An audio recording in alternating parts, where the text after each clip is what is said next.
All right. I think I'm live. I'm going to refresh and double check. Yes. Hi, everybody. If you happen to be clicking this later, if this remains on my channel and you want to watch it later, link here to the new workshop. It starts in a week. Today we're going to do a bit of a Q&A, hang out for a bit. I've got Maya open in case there's any Maya-specific questions. But, yeah. Thought we'd hang out. I'm going to take it slow as we ramp in here. YouTube tends to wait until I'm actually live before it starts showing this to people, so if you've got questions, things are going to be the slowest they're going to be around now, I'm guessing. So, hi everyone. Hope you've enjoyed the latest videos. Make sure everything's working. Seems like everything's working just fine, which is very good news. Cool. Cool. Hey friends, how's everyone doing? For everyone who's here so far, where's everybody from? I tried to go live early enough today. It was kind of spur of the moment. I decided to go live last second. I just figured, like, why not? Let's do it. Let's go live. And I tried to do it early in case people are on their lunch break here in California, or if you're in other parts of the world so that it's not 3 in the morning. I tend to go live later in the day, which ends up being super late for most of you. So wanted to make sure that I didn't do that this time. Thanks for sharing your mistakes in the latest video. Very important stuff. Glad you liked it. Yeah, the last video, hopefully everybody's seen the last couple of videos. I'm going to actually pull up my channel. I feel like I'm going to need it at some point during this.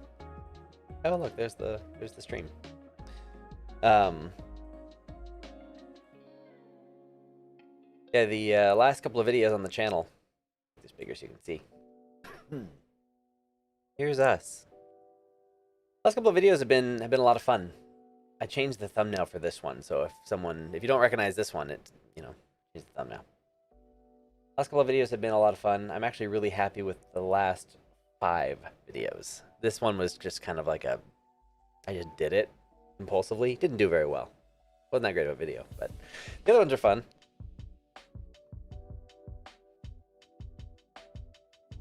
How's everybody doing though? Oh, we got people from all over. Chicago, Sweden, Czech Republic, Vegas, UK, Houston, Hungary, Spain, Maine, Tunisia? I don't know where that is, actually. We don't get taught geography in California, or at least the school. Well, I've learned that the district I grew up in, the area I grew up in, had terrible schools.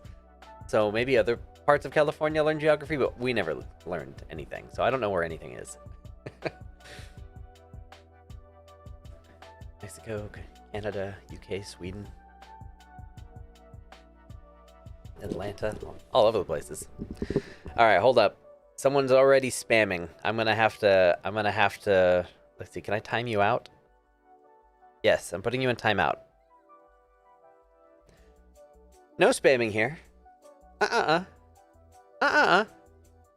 We don't spam. If you have a question, feel free to ask it. I would love to answer it. But if you repeat your question 50 times and just spam it, I will just time you out. We're not doing that. It's not polite to everybody else. If you ask a question and I miss your question, give it a little bit. My chat goes kind of quickly sometimes, and I would love to try again. So feel free to drop the question again later if I missed it, but I have a tendency to I'll try to catch up. So don't feel like you need to keep putting your questions back again and again.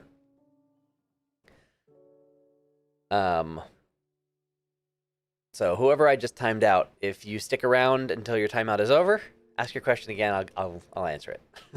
But just ask it once, don't spam it. All right.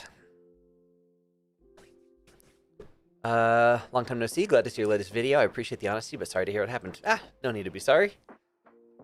The animation studio attempt was a fun experience and a stressful experience, but I've learned a lot, and I have lots to share. And I'm probably going to do another live stream later this week, maybe on Friday, that's specifically themed around the studio, like a studio Q&A for all the big questions people are undoubtedly going to have. There's also a lot of people in the comments of that video who... There's a lot of well-meaning comments on that video, but there's also a lot of comments, some that I had to delete, where people, they very clearly do not understand how we were doing the studio, which is fine, no one does, but like, I don't know, there were some interesting comments on the video. I've left most of them. I only deleted 2 or 3, but some really negative comments that were very... I got rid of those. Anyway. Happy to chat about it, though. When you're animating a flip, do you use the entire body control or the hip waist control? Actually, let me show you a cool little trick here. Wait, hold on. Oh, that's right. I just need to open Maya. I'm going to jump right in with like an animation question that we've got here. Let's pull up a dash rig. This is the Josh Sobel dash rig, which is a lot of fun. Hang on, my hotkeys not working. Interesting.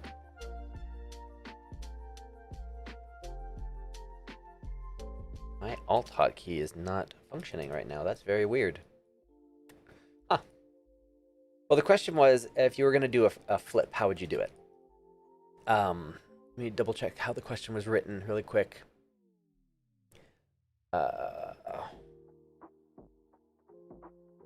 Actually, I've sort of missed a couple other questions too. I'll come back to those in a second. But where's the question? Where's the question I was just about to answer? I lost it. I lost your question. There's a question about a front flip or doing a flip. There's a couple ways you can do it. You can, so with this main root control that people animate, a very common way is, you know, you jump and then you rotate this and you flip. In this case, you can see the IK legs are going to give us some trouble. And so what people usually will do is just, you know, manually, you know, over the course of the timeline, have them follow. You can do that. You can also switch the feet to IK, or FK, sorry. Which if I can figure out on this rig, I don't remember where you do that. Where do you change that? Oh, it's these guys, huh? Nope, not that. Where does it live? Huh. I don't know where it is.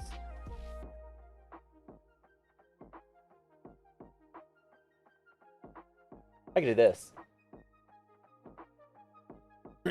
You can change the parent space. That's another way you can do it, actually. So one option is to use this. Oops, let me also... There we go. One option is to just use the main control here. Jump them up, flip them, drop them down, right? You can do a front flip that way. Now with the IK feet, you're probably going to have to move the feet all through space. What I just did is I changed what's called the parent space of like where the feet think they exist. They were set at first, so now the feet are the IK feet are technically like broken from what you would expect. Where you know if I were to move his feet here and then try to move them, they're behaving more like FK feet. That was just a quick workaround since I don't know where the real controls are. What you would usually do in that case is you would probably just you'd set the feet to FK, just like the arms. You could have them follow. That's one way, and that will work fine if it's a short shot and you're just doing a front flip. But my problem with this is that the Euler filter is going to undo your flip if you give it a chance. Because what you'll end up with is a rotational value in the graph editor of 360 degrees. Which the graph editor is going to see as this massive spike. So if you hit the Euler filter, that's going to cancel it out and you'll end up with just a jump. And you'll say, where's my flip? And then your feet are going to get all weird. So a quick trick you can use is you could actually create a locator. I've got the fan on it. It's making me... I think it's extra noise. You can create a locator. And just to cheat really quickly and make this really... I'm not going to do this properly, but I'm just going to show you the idea. Is you could take a locator. And you could... Where's my menu? My Maya's all messed up right now. What the heck? Hang on a second. I'm missing things. Where's my display UI elements? Status line. There we go.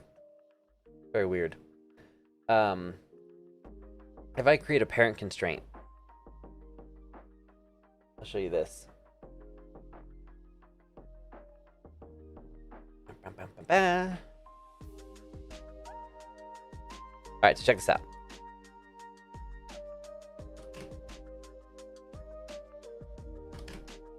What you can do is this, is you could have your,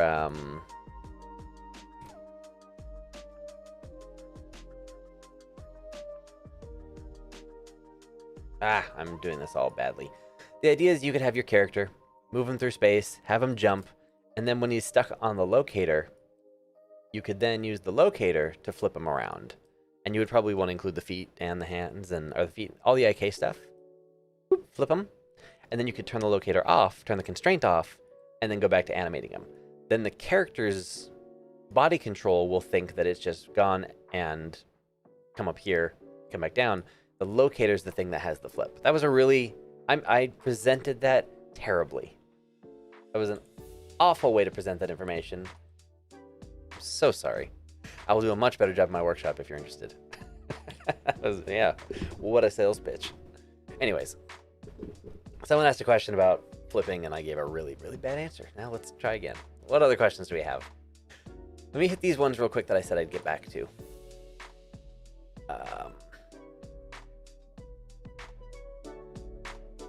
Let's see. Let me turn off the music coming through my speakers so it doesn't echo. Let's see. Someone had a question. Do you have any open source 2D or 3D animation software you'd recommend? Open source? I mean Blender, right? Other than that, I'm not really sure. When starting an animated series, it's better to test the water with some shorts than do the series, or the other way around? Always start small. Always try small things and work your way up. It's much easier that way. All right.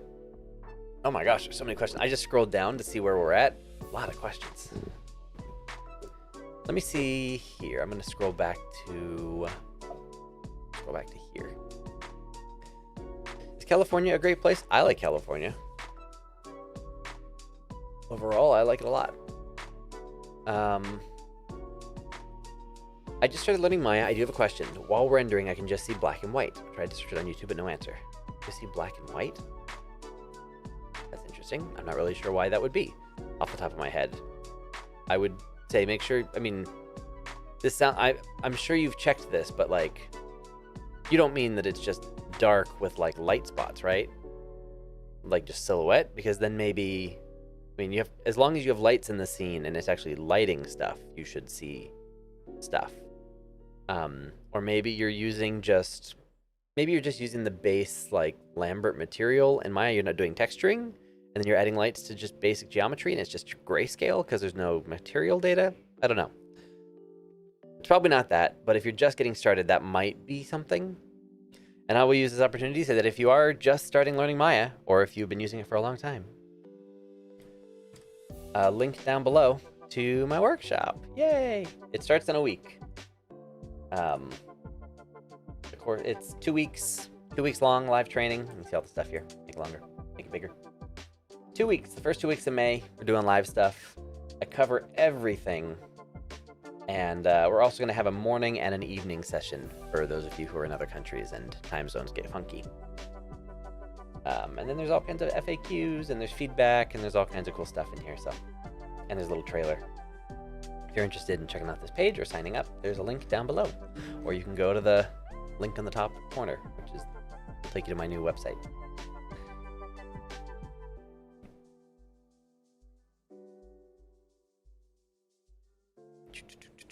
Do you ever look back to working at DreamWorks and think about trying to go back there? Sometimes. I was really happy. I'm really happy that I left DreamWorks when I did, because I've gotten to try all kinds of cool stuff that I never would have done had I not left. But now I'm ready to go back to working at a studio. I'm ready to rejoin a team and all that stuff that I talked about in my latest video. And yeah, I'd go back to DreamWorks. I love the people at DreamWorks. I still know a lot of the people who work there. And they do good work. I'd be more than happy to rejoin the team. I haven't applied there or anything, but I probably will when the time comes. Are you answering questions about a specific topic or anything? Anything. Just answering questions, just hanging out. Figured we'd just spend some time together.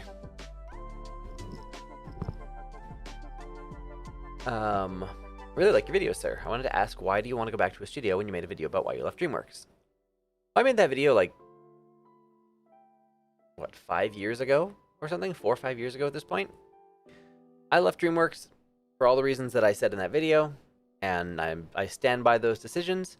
And now I've gotten to a point where I've gotten a handle on having YouTube be a thing that I do, and all the other things I wanted to try. I'm now at a point where I'm ready to add working at a studio on top of creating stuff I make on YouTube. And I just miss being part of the industry. I miss working with cool people, and yeah.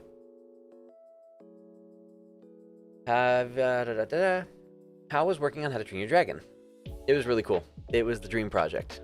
Because How to Train Your Dragon 2, if you know my story, How to Train Your Dragon 2 is the thing that made me want to be an animator, and How to Train Your Dragon 3 is the last project I worked at DreamWorks before leaving. And it was really cool to sort of have that come full circle. It felt like a completion of something. Even though it wasn't exactly the way I had expected, it was still really exciting. And so it was cool to see that movie get made, because the version of the movie that came out in theaters is, you know, as movies do, it's a different version than the stuff that I had seen while working, because I had left the studio before the movie came out. And so the version I had in my head from watching screenings at the studio, that version evolved and became what it is now. And so it was interesting seeing the differences. Let's see. I have made over $5,000 with 3D work, and I am 14. What is the best way to invest it? Well, good for you. That is very cool. Congratulations. If you are 14 and you're making that kind of money with 3D, well done. Save it. Save the money. I would say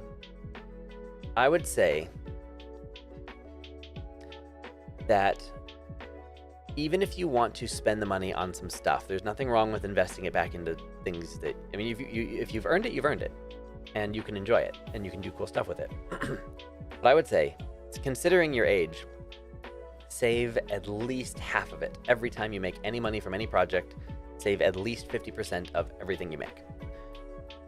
I don't know if you're 14 years old. I don't know if you have to pay taxes yet. I think taxes kick in when you're 18, or maybe that's not true. Don't take my advice. I'm not a tax professional. I'm not a lawyer. I'm not sure. But anyways, save at least half of everything you make at your age, because right now there's not much you can do to invest it to like make something big with it. As you gain experience, like you may find you need a better computer at some point, and you will be able to afford that, but you don't need to spend all of it. You know what I mean? So at this point, don't worry about investing it. Focus on saving it.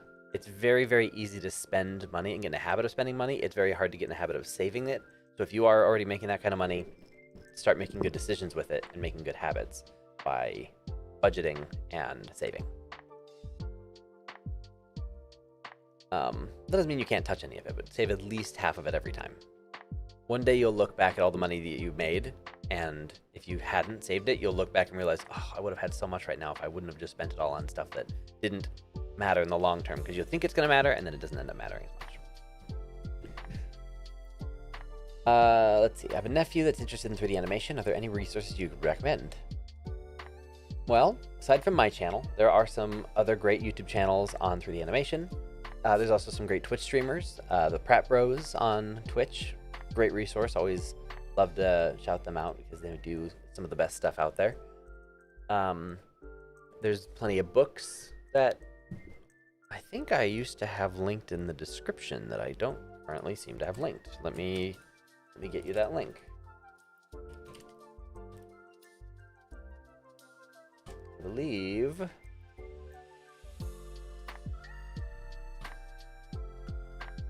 Yeah. Let me drop a link in the chat. This is a link to a bunch of books that I recommend. An Amazon storefront link. So it's all affiliate links. Oh my gosh, I'm so far behind in the chat right now. My worry here I always worry that by answering like the first questions in the series, that like by the time I say them, those people have left, and now people who are here are asking questions that the cycle will repeat. So I'm gonna go ahead and just like scroll to the bottom, and I'm just gonna read from a certain point towards the bottom. And so if you're still here and I had asked a question, give me a couple of minutes as I get through these ones right here. Otherwise, it'll push them all up. But yeah, we'll re-ask them. Okay, I'm gonna scroll down and hi, Jen. All right, I'm gonna scroll down and I'm gonna start here. Is the waitlist on your website taking too long? Is the waitlist on my website taking too long? If I understand your question, on my website. Oh yeah, so I guess I didn't really show this. This is my new website. If you go to the little link in the corner, courses.storway.com, this is where it'll take you. This is where you can come for my workshop and all that stuff. This just links back to the YouTube channel for now. I'm still updating this. I'm still working on it. But there are a couple things on here. So there's a personal mentorship waitlist here. So if you want to drop your name, you can say if you're interested in one-on-one mentorship or group classes or both. I don't have that many people on the waitlist right now. Since this website is brand new, there's not a lot of people on the waitlist. So if you guys are interested, that'll hopefully be happening fairly soon. Is there anything else in here I need to show? Oh, yeah, there's also a waitlist for these. So Maya for Animators is currently going to be happening in 1 week. If you click this, it'll take you to the actual course page that has all the information I was just showing. I'm also working on some other classes. They are varied in how progressed they currently are. These are also not the only classes that I'm working on, but it felt relevant because like this is the Maya one, and then I do have others that I'd like to get done. They're not done yet. They also have waiting lists, so if you want to jump on the wait list for these, feel free to fill those out. But the main wait list is for my mentorship, which is currently very popular. It's very cool. And at the very bottom of the page, you can just put your email if you just want updates for everything I do.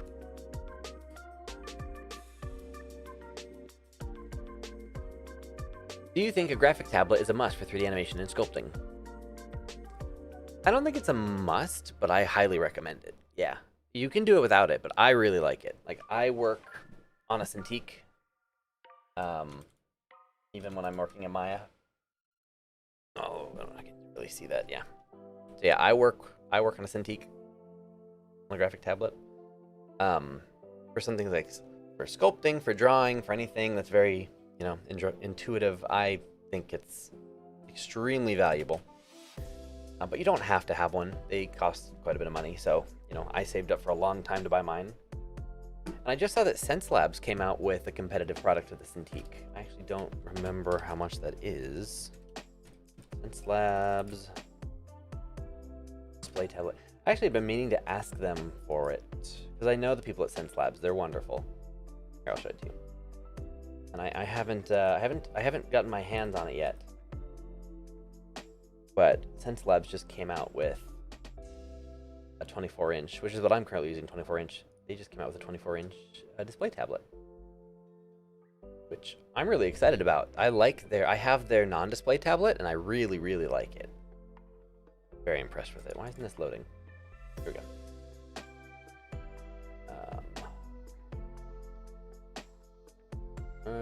Yeah, I don't know. I haven't really looked into this yet. I just want to know how much it is. How much do you cost? The buy Cintiq was expensive. Coming soon. Weird. Oh, it's pre-orders. Oh, so it's not out yet. Well, announced. I guess we'll see how much it costs later. I know it'll be cheaper than my Cintiq though. Oh my gosh, I'm so slow. I'm so slow. I need to go faster through these questions. I'm gonna try to answer faster. What is the best computer to set up programs for... what is the best computer setup and programs for 2D animation? I have Clip Studio Pro. Clip Studio is great. I know there's an animation version, right? The expensive one gives you animation. 2D animation, Toon Boom Harmony is extremely popular in the industry for almost all TV shows, where you can do character rigs or drawn stuff. TV Paint is also popular, but that's drawing only, I believe. I have a link below to Adobe animation software. That's Adobe Character Animator. which is a really cool way to get into 2D animation if you don't have the skills. It's more kind of webcam puppetry, which I really like. Yeah. Computer setup, though, it's not as intense as 3D, so you'd have to check each software's recommended settings. Cascadeur, I haven't tried Cascadeur yet. I keep meaning to, I just haven't gotten around to it. I'm excited to try it, though. Same with Roomba. Where can we listen to the music from the music video? The music video that I worked on, it's, if you go on Spotify and search Fly Me Away by Tawanto and Stream Beats. That's the song. What's your favorite website for downloading characters rigged ready for animation? I don't have like a specific website that I go to. I just find individual rigs when I like them. So I could show you some of the rigs I like, but you'll also just see that in all my videos. Whatever rigs I'm generally using are the ones that I enjoy. Lately, I've been showing people pro rigs because I really like what they've got. If you go to prorigs.com, they've got a giant library of characters, which I just think is fantastic. They've got these kids rigs, zoo rigs, and they have more coming of these various packs. The family rig, couples. So far they've got the one set of couples, a bunch of robots, which I really like the robots. And then they got their basics. I have yet to do the reviews. I've been meaning to do reviews on these rigs, but I haven't gotten a chance yet. This is a subscription. So if you want to get access to these, you subscribe. It's $20 a month for a lot of characters.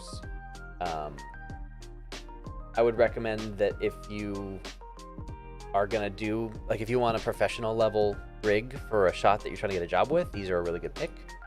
If you're just getting started and you have the budget for it, great. If you're just getting started and you don't have the budget for it, you can always start with simpler rigs and then work your way up to these. But if you do sign up, when you're making your account, there's a little drop down that says, "How'd you hear about us?" Sir Wade. But Pro Rigs is really cool. I like the rigs a lot. Let's see. You know how to render in Maya? Of course. Yes, I do. And I show that in my workshop. I have a whole like day dedicated to lighting and rendering and shot beautification in general. So yeah, I have a ton of stuff on lighting. Let's see. Are you switching over from Twitch? I haven't really streamed on Twitch in like 3 years, and I guess I've been doing more YouTube live streams than I usually used to be doing. At some point, when I have something really cool happening, I'll return to Twitch for like a big fun stream. But I don't plan on like going back to Twitch and streaming regularly on Twitch. In the same way that I don't really stream regularly here on YouTube. I just do it whenever I feel like it. I liked going live. I enjoy this, like hanging out with you guys. But I don't have like a specific live stream plan at the moment. And as much as I enjoy Twitch, Twitch is its own little platform. YouTube is where I do all my videos. So when I go live here, everybody who watches my videos might see the stream. Or if I go on live on Twitch, it's just the people who are following me on Twitch. Most people aren't following me on Twitch. Is there any major difference between your course and, let's say, Animation Mentor? Oh, that's a good question. Well, so Animation Mentor does offer a Maya workshop, which I believe is a 6-week course. Animation Mentor, let me check. Animation, where are you? Workshops. So Animation Mentor has a Maya workshop that I'm waiting for their site to load. Here it is. Yes, Animation Workshops, here it is. Animation Mentor, Maya Workshop, Animation Basics. It's a 6-week workshop. Their site is being really slow right now. I can't load anything. Well, off the top of my head, that's okay. I don't need to pull it up. Oh, now it's loading. So the Animation Mentor workshop, it's during their class term, so you have to wait for it. It's a 6-week workshop. It costs $700, and I haven't taken it, but I know more or less what they cover.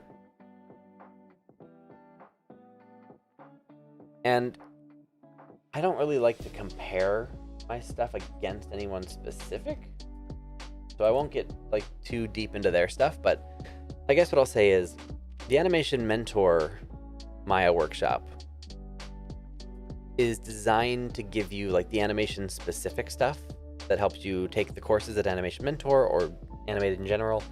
It's pretty specific just to the animation stuff. And though I haven't taken it myself, I don't know exactly like how deep they go and all that kind of stuff.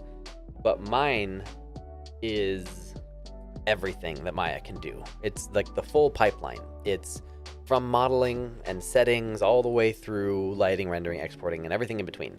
And I cover all the animation stuff as well.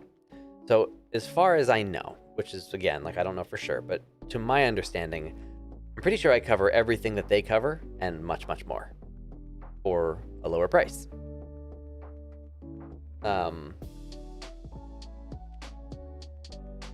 So that's how I would describe it as being compared to the Animation Mentor one. But I mean, there's plenty of other animation courses and programs out there, and lots of people have a Maya workshop of some kind. I very much believe that mine is the best because I've put so much time and work into it, and I've put the most information in. I know for a fact that mine covers more than anybody else does.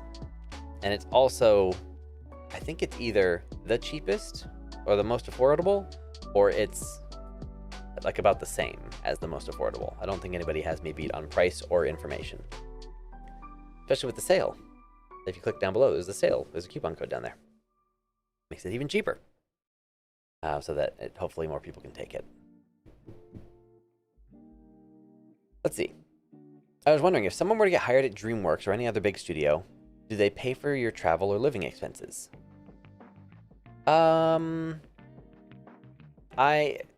Relocation is a thing that some studios might pay for. You know, like if you live far away and you get hired to a studio and they want you to come work for them, some studios, or some people, may pay relocation benefits to bring you over. That's part of the negotiation process. I don't know how often or, you know, what the likelihood of that is. I know that that's not very common for, like, it's not going to happen for interns. It's not going to happen for junior animators. It's much more likely for mid or senior level, you know, high level artists that they're like, we want you and we'll do whatever it takes to get you here. So you have to be pretty good for that to be very likely. At least from my understanding, like there may be situations where it is a lot easier to get that. I don't know. But they're not going to generally pay your living expenses. They're not going to like pay your rent. They're just going to pay you your salary, and then you have to figure out where you're going to live. But it's always something worth asking, you know, relocation benefits if you get in negotiations with the studio. How do you have a work-life balance, working in an animation career and being married or being with family? It's not easy. Animation's a very time-consuming industry, and so a lot of people in this industry spend more time at work than they do with their families. Just a very demanding job. So I don't know. It just very much depends on the person. But knowing that is the first step to hopefully coming up with a plan. Hey Brandon, how's Luna doing? LunaCam coming soon? Since I work at my office, like I'm at my office. I work at a physical office building that I pay for an office space in. So I'm not at home. Luna's not here, so I can't have a cat cam as much as I would love to have a cat cam and just have her hanging out with me here. Maybe at some point I'll set up a live streaming setup from my home. Probably, I'm considering it for Starfield, actually. I'm considering going live and playing Starfield. I'm not sure if I want to do single player and just enjoy it myself, or if I want to share that experience as like I'm playing Starfield. Because I'm so excited for Starfield to come out. So, maybe I'll do a cat cam for that. Oh, my chat just jumped to the bottom again. That was weird. I don't know what's going on. I'm gonna go ahead and expand this a little bit. Let's see. Sir, do you like to work with mocap, or do you like a more classical handmade pipeline? Personally, I like to do handmade. Mocap is fun. I like mocap, but I don't have a ton of experience with it. Just the limited experience that I've had needing it. I got a mocap suit last year, or the year before, but I haven't used it for that many projects. I'm still refining my workflow for motion capture. but I like it a lot. And I am going to be covering some motion capture workflow stuff in my workshop. I'm also going to be making available a bunch of files for other people. So if you want to try motion capture, cleaning up raw mocap data, working with the data, I'm going to be putting on the suit and doing a bunch of stuff in the workshop to provide all the files to people in the workshop. So if that's something you're interested in, I will be doing that. How's the job hunt going? Any specific studio you're aiming for? Would love to see your work in progress demo reel. You will 100% see my work in progress reel as I work on it. As soon as my workshop is over, the one that I'm doing next week into May, as soon as that's over, I've got some other stuff I need to kind of wrap up, and then I'm diving straight into like animation stuff, and I will be sharing all of that here on YouTube. But I don't have any specific studios that I'm aiming for. I'm keeping all my options open. I will apply everywhere. I will apply to DreamWorks and Pixar and Disney, and I'll apply to game studios and all the different places, because I just want to work with cool people. So I'll work on wherever I get the most exciting opportunity that also pays well, because that's always a piece of it. I'm gonna have more limited time once I work at a studio, so I have to make sure that's worth it. Do you hate skinning? Yeah, I don't like skinning. What do you think about AI and animation? AI is such a tricky topic. The idea of AI, I think, is a really cool tool. And I think it'd be really cool to see how we can leverage it as artists. Unfortunately, a lot of people are already abusing AI in the art world to make it bad. That's kind of how it always goes. I wish that the developers of some of these tools, I don't know if I'd blame the developers, but I mean, I just wish that, like, as AI was rolling out, that we had certain standards or things in place to help protect people from the negative stuff. Because now that it's out, you can't really go back. You can't undevelop the stuff. So, But overall, I think AI is a really cool tool when used properly. It's just a shame to see it not used properly so often. So we'll just have to see how things go. But someone asked also about AI. Do we think that our jobs are at risk? No, I don't think our jobs are at risk at all. People asked the same question when computers came out. Are animators and pencils, like, is 2D animation dead? No. There was a bunch of other stuff that kind of led to 3D taking, but it wasn't the computer. It was other stuff. Same with motion capture. Motion capture is going to take away our jobs. No, it's a tool. AI is the same. Let's see. Does your course cover rigging? A little bit. I do cover some rigging in my course. Let me see what I have written. I didn't write much, I guess, on the page. I have my outline open here somewhere. I do cover rigging. I go over joints and bones and skinning and various types of deformers and constraints and weight painting and things like that. I go into it. I do not show you how to, like, rig a character, because I don't do that. I don't rig characters. And so I'm not going to pretend like I do and pretend that I can tell you how to do it properly. But I give you a foundation of rigging, of how it works and how you can do stuff, so you can rig basic stuff. That's what I can do. I can rig basic stuff. And so that's what I'll show you how to do. So I cover the idea of rigging and the basics of rigging, but I don't cover, like, character rigging. What is a good source to learn character animation in Maya from? Probably me, I would recommend. I mean, there are plenty of good other YouTubers and Twitch streamers. The Pratt Bros on Twitch are one of my go-tos. YouTube search for everybody else. And then there's plenty of online schools. Animation Mentor, the Animation Collaborative, NMC. A lot of good stuff like that. Oh, there's another one I just was talking to somebody about. Shoot. Animator's Journey, I think is what it's called.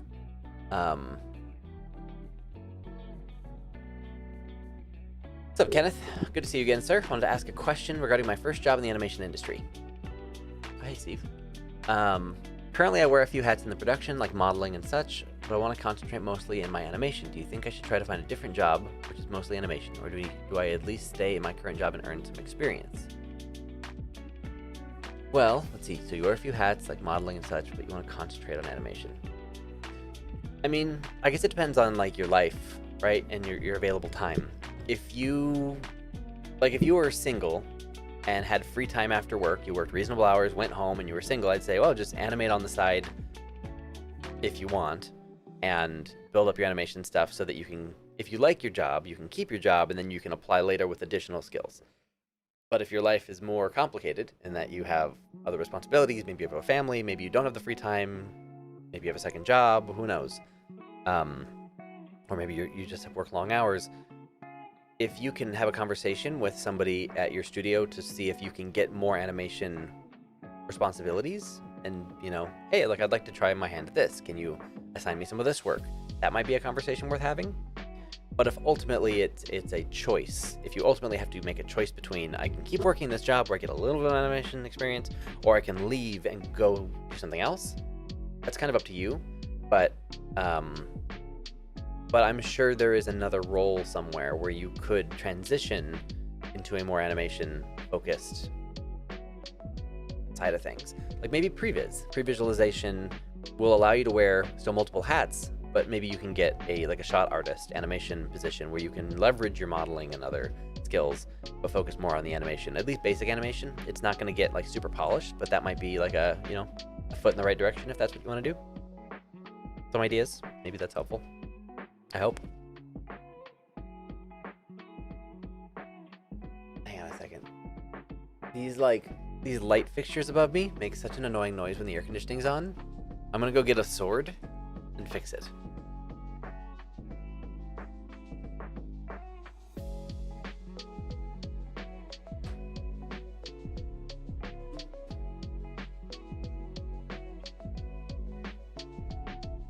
By sword, I meant this. I have these foam prop sword things. I have a blue one and a red one. I have an actual, I don't know where it is, but I have an actual hard plastic sword as well. They're all for reference and motion capture. Didn't work like I expected. Let's see. I will be in your workshop, but I can't join to any class yet, morning or evening. Is that normal? When will we be able to choose one? Oh, yeah, no, you don't have to, there's not a choose thing right now, so you're good. Actually, I should probably send it out in an email.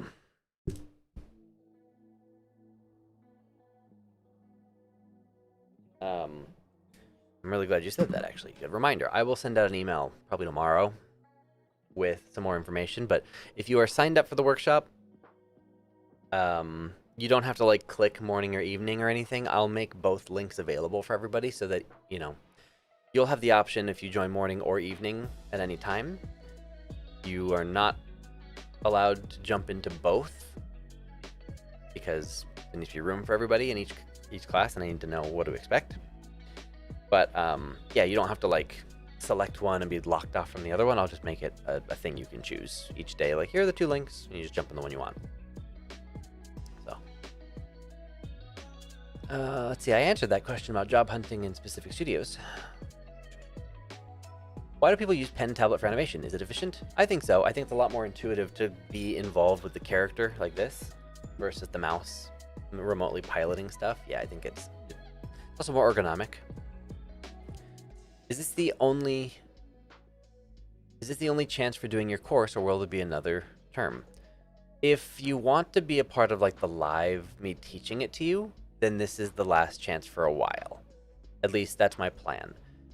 I want to focus on other courses and other workshops after this one. I did this one last year. So I used to do this course every 2 years.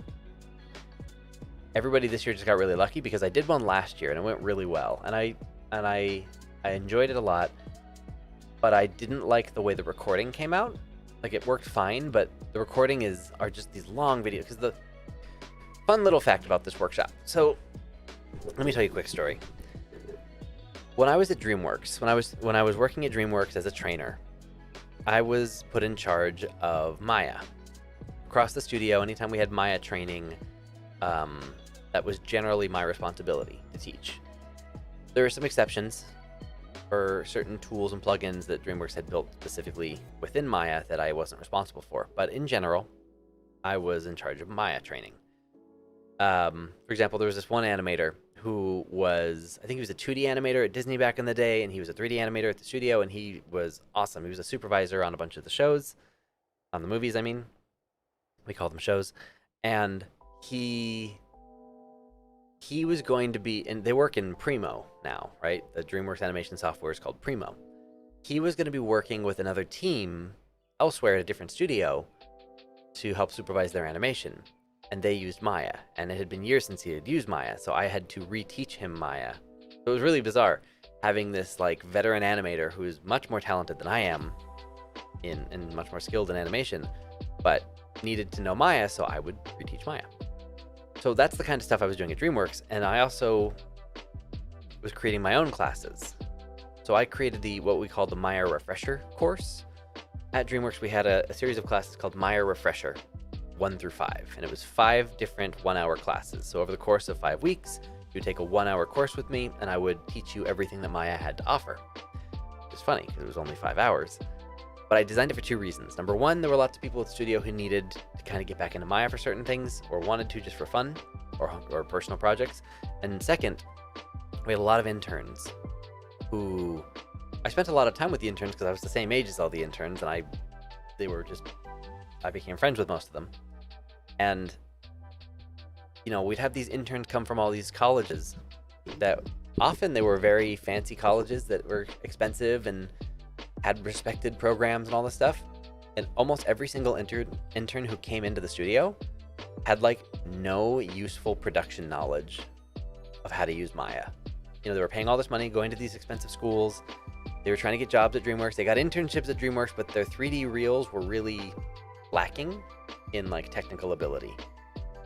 And, you know, not all of them wanted to be animators, but most people were working in 3D, and the colleges were just giving them like the littlest bit of information. It wasn't like they weren't getting enough info to like make their creative projects and to like put stuff on the reel and to get hired. Like it just wasn't, I didn't think it was worth it what they were paying for school. They weren't getting much out of it, in my opinion. And they shared that opinion most of the time. And so, anyways, that was a big reason why I created the Maya Refresher course at DreamWorks, was to help the interns to learn Maya at like a production level, so that they could say in an interview like, yeah, I know how to use Maya and I can do all the stuff you need me to do at a studio. So that's where this course came from, because when I left the studio, that was the course I developed. I created that course from scratch. And when I left DreamWorks, I missed teaching it. I wanted to teach it again. And so over the years, I taught it every now and then. The first time I taught it, it was the 5-hour course. The second time I taught it, it was like 7 hours.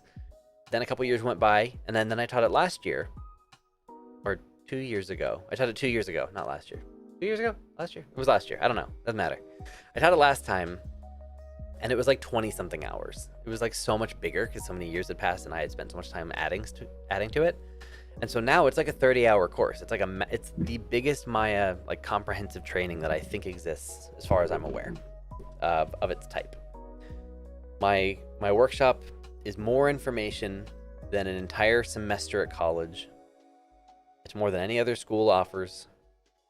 And if you read the reviews on the page, like from all the people, the general consensus is that I will teach you more in this 1-2 week workshop than you will learn from 4 years at university.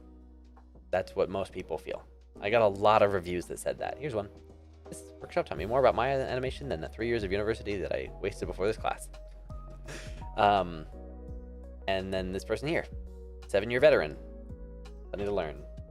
So it's one of those things. It's like, it's beginner friendly, but it's also great for advanced users, regardless of how much time you've spent in it or how much school you've been a part of. Like I designed this to get everybody up to speed with everything you might need to know. Why was I saying all this? What was the question? Someone asked me a question and I just jumped into all this. Oh, so the question was, is this the last time to take it? My plan, so when I did the course last time, I recorded all the live sessions and then I edited it into one big, well, in the past when it was like 5 hours long, it was a 5-hour video you'd get. Since this last one was like 20 hours, I split it into different topics, but it's still these like giant, like hour, 2 hour chunks.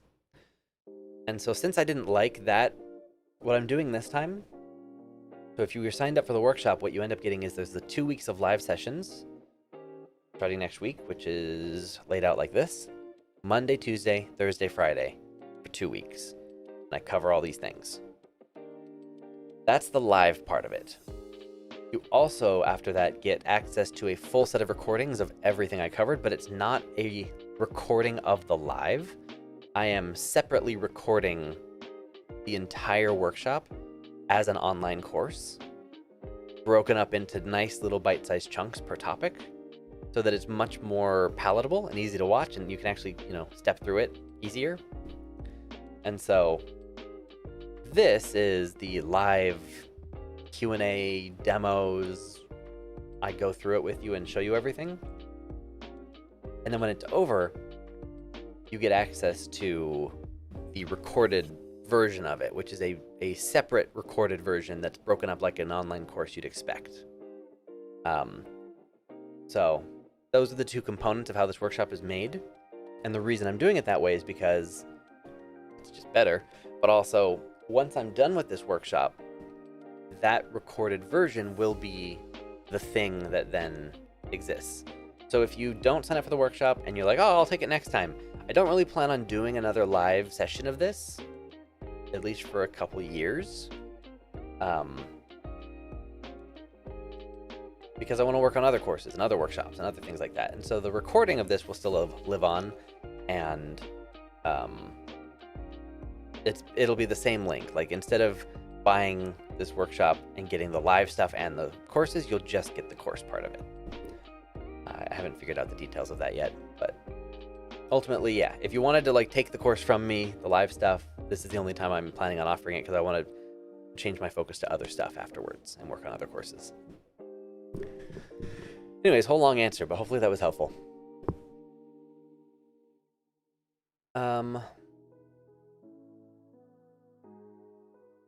I heard a take the other day that some companies are not allowing AI because of the problem with copyright.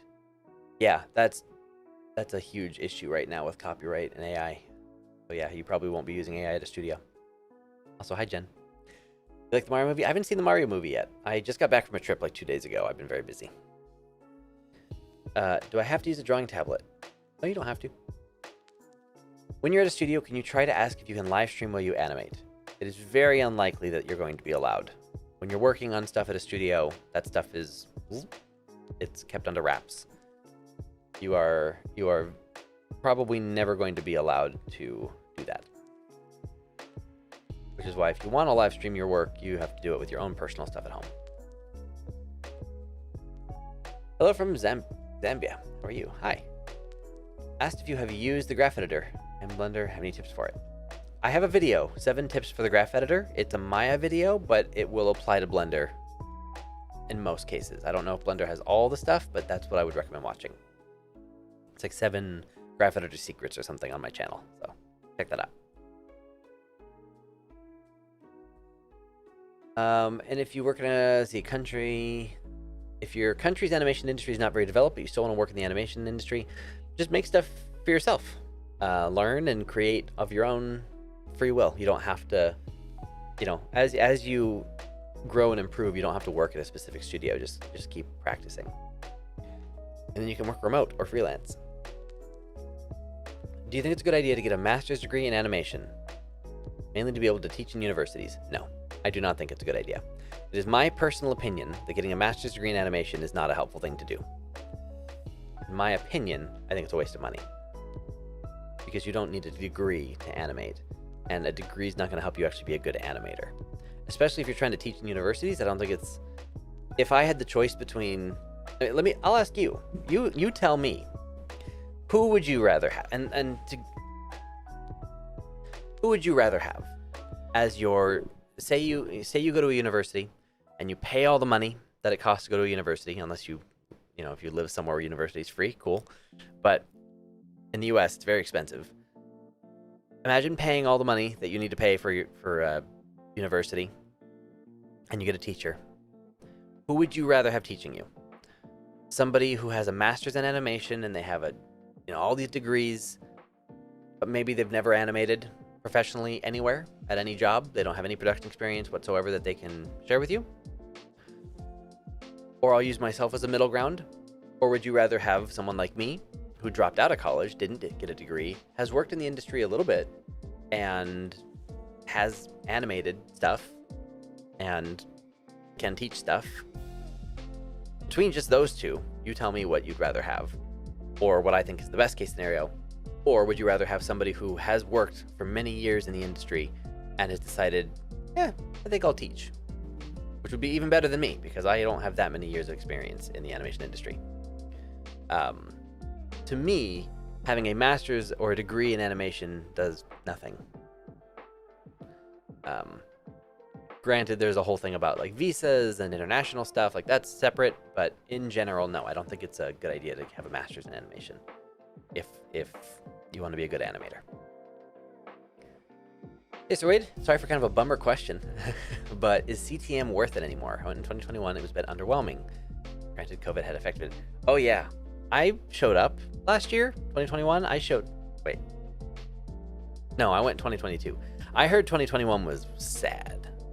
I did go last year. I popped in for a day or two, and it was still real quiet.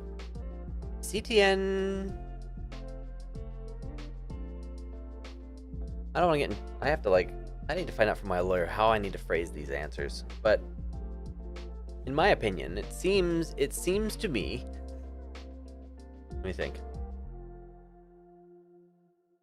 It seems to me that CTN is allegedly kind of dead.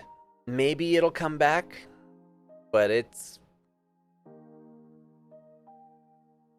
value is maybe less than it used to be. I don't know how else to answer that. I would like CTN to be great, but I don't know. I was underwhelmed as well. I think there's a lot CTN could do to improve. If they ever asked me for advice or insight, I would be happy to share it. I applied last year to CTN. I applied to give a talk or give a presentation or speak or do a workshop or something. I wanted to help make the event better. Not that I thought like I need my help. I just thought like, I want to be involved. I would like to do a fun thing for the community. I'd love to like give a presentation. Like I just would like to share some stuff and be helpful.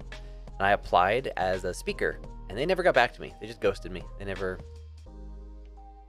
said anything. I never even got a confirmation that they had received it and they were considering it. So anyway. Will character animation be a topic you cover in your workshop?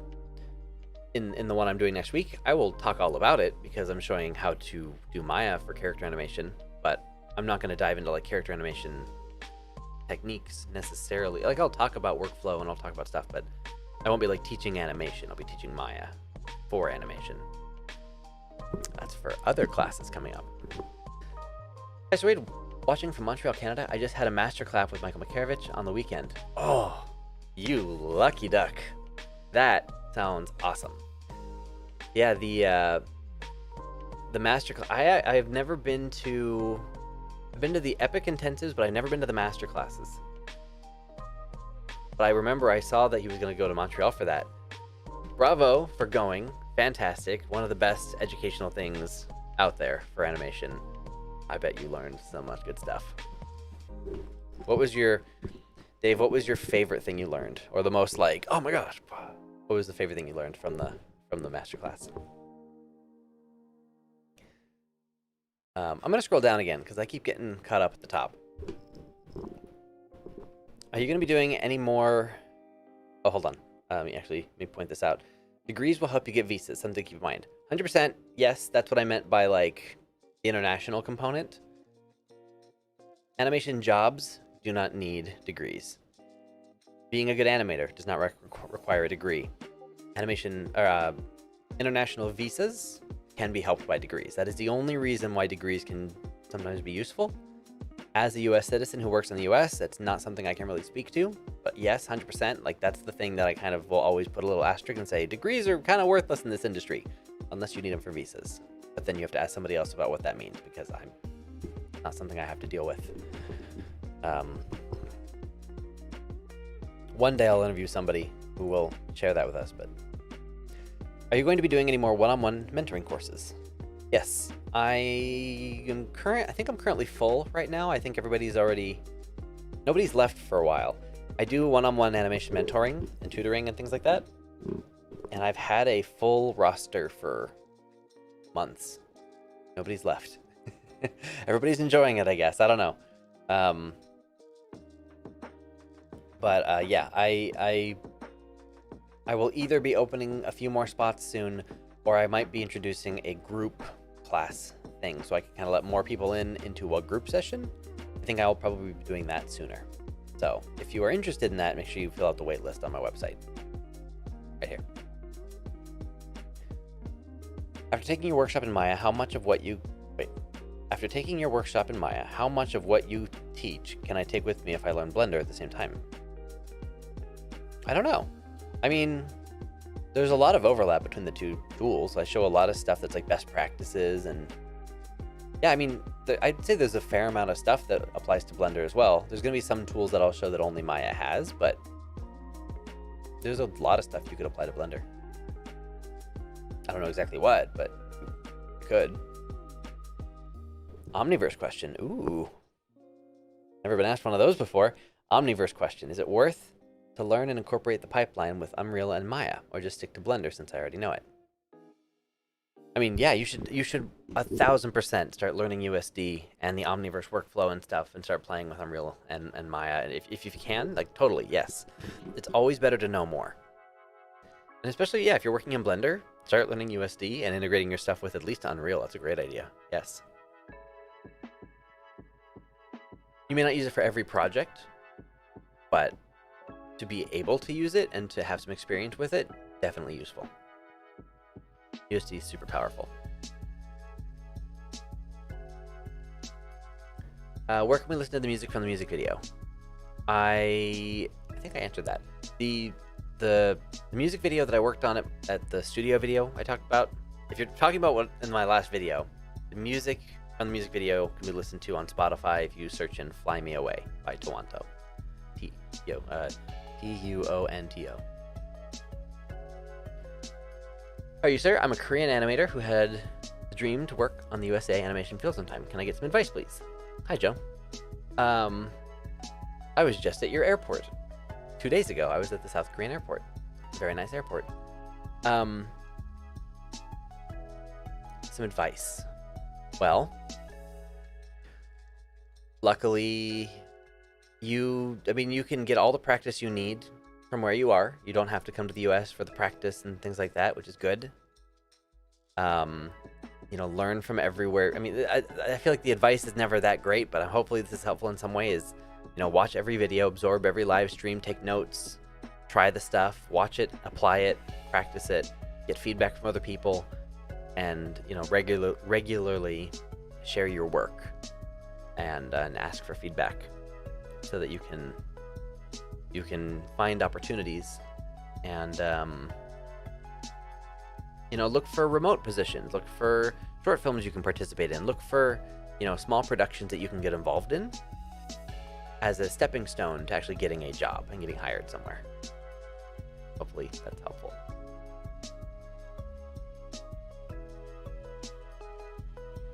Let's see.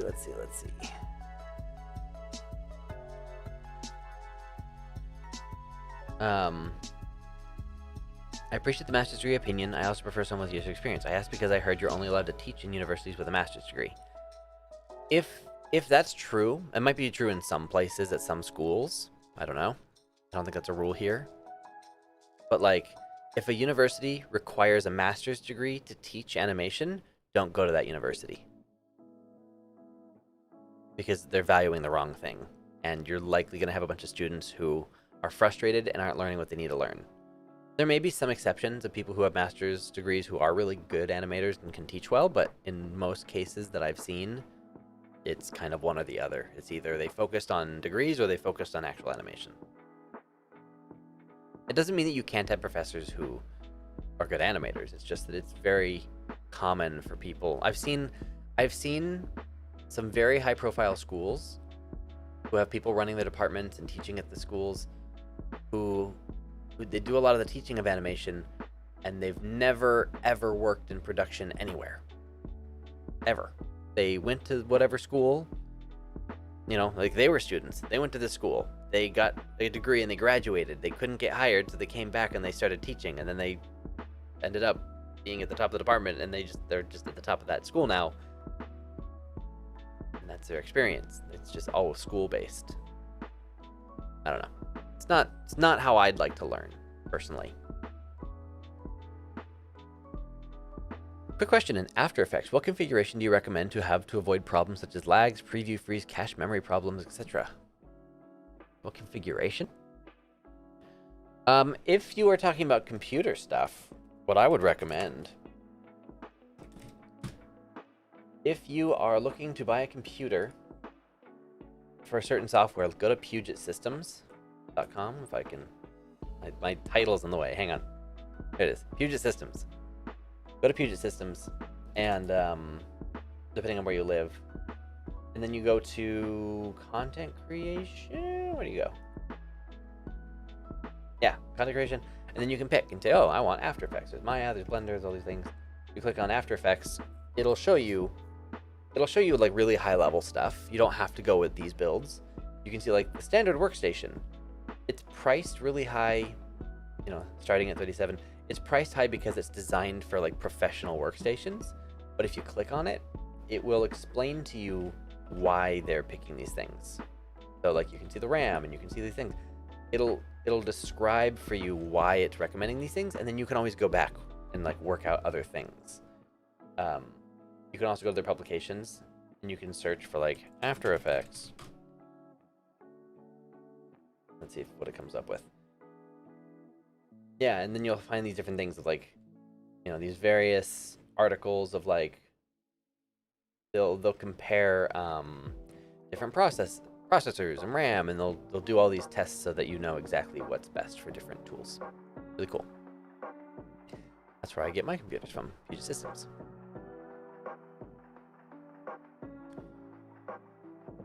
Michael showcased his layered technique. Also talks so much about Master Spline workflow, energy in shots, acting references so much, including stories from Pixar, Ratatouille, Cars, Incredibles, etc. Yeah, Mike is a vast wealth of knowledge. He is a great teacher. He's a great example of like an amazing animator who's also a really, really good teacher. One of the best. Last year he did a guest demo lecture in my workshop. I actually have been meaning to ask him if he wants to do it again. I need to write that down too. Email. If he's available, I'll ask if he's free. We'll see. I just want to say thank you for your content. As a generalist, it helps me a lot. As a generalist, it helps me a lot. I gotta work. Thanks. Thanks, Victor. Glad it helps. Steve, thanks for being here. I'm an animation student in France. Hello. Bonsoir. My wife is learning French. She's taking a French class. And so I'm picking up little phrases from her here and there, but I do not know French.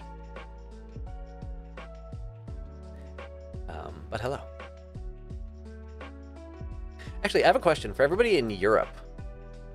I have been wanting to do like an animation event somewhere. Not like a giant event, but like a couple years ago, I was invited to Taiwan to teach animation in this like this course thing. It was super fun. I really liked it. And I want to do that again somewhere else. Because I mean, they paid for my ticket to like come teach there, which I thought was super cool. And I would like to do that again because that was a lot of fun. And we've been wanting to go to Europe just to visit friends and just to be there. And obviously we could just do that. But I also like going for animation and like doing fun animation things. And so if, yeah, I do want to go to I've never been to Annecy, but I really want to go this year if I can. I actually don't think I'm going to be able to this year, but at some point. Anyway, I was gonna ask though, if anybody in Europe knows of like a school or a group or an organization that like wants animation people to like come and share information and speak or something, or if different people at different schools want to figure out a way to connect something, let's figure something out. Let's get some organization to like yeah, come stay here and teach us this thing. We'll do a speaking event. I don't know. I'd stay for like a week and teach stuff for a week. I think that'd be a lot of fun. Go to Gobla. Is that how you say it? Goblan? Goblan? You're back in Texas from French. Are they 2D though? Are they mostly 2D animation? If they're mostly 2D animation, then I can't help them.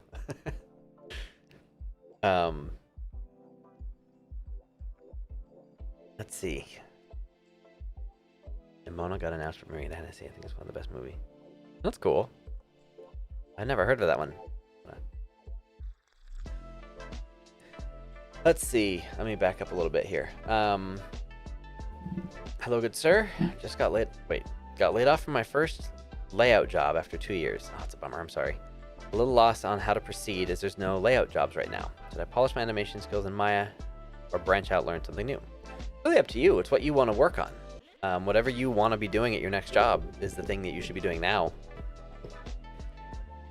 I mean, I gave this advice earlier and it's certainly different context, but like if layout's something you're interested in, but you want to sort of dabble in like animation, Previs could be a cool space to go check out. Companies like the Third Floor are generally, it seems like they're always hiring. And I know that that's kind of a mix between like layout and animation, things like that. That could be kind of cool. Gobelin. How do you say it? Thank you.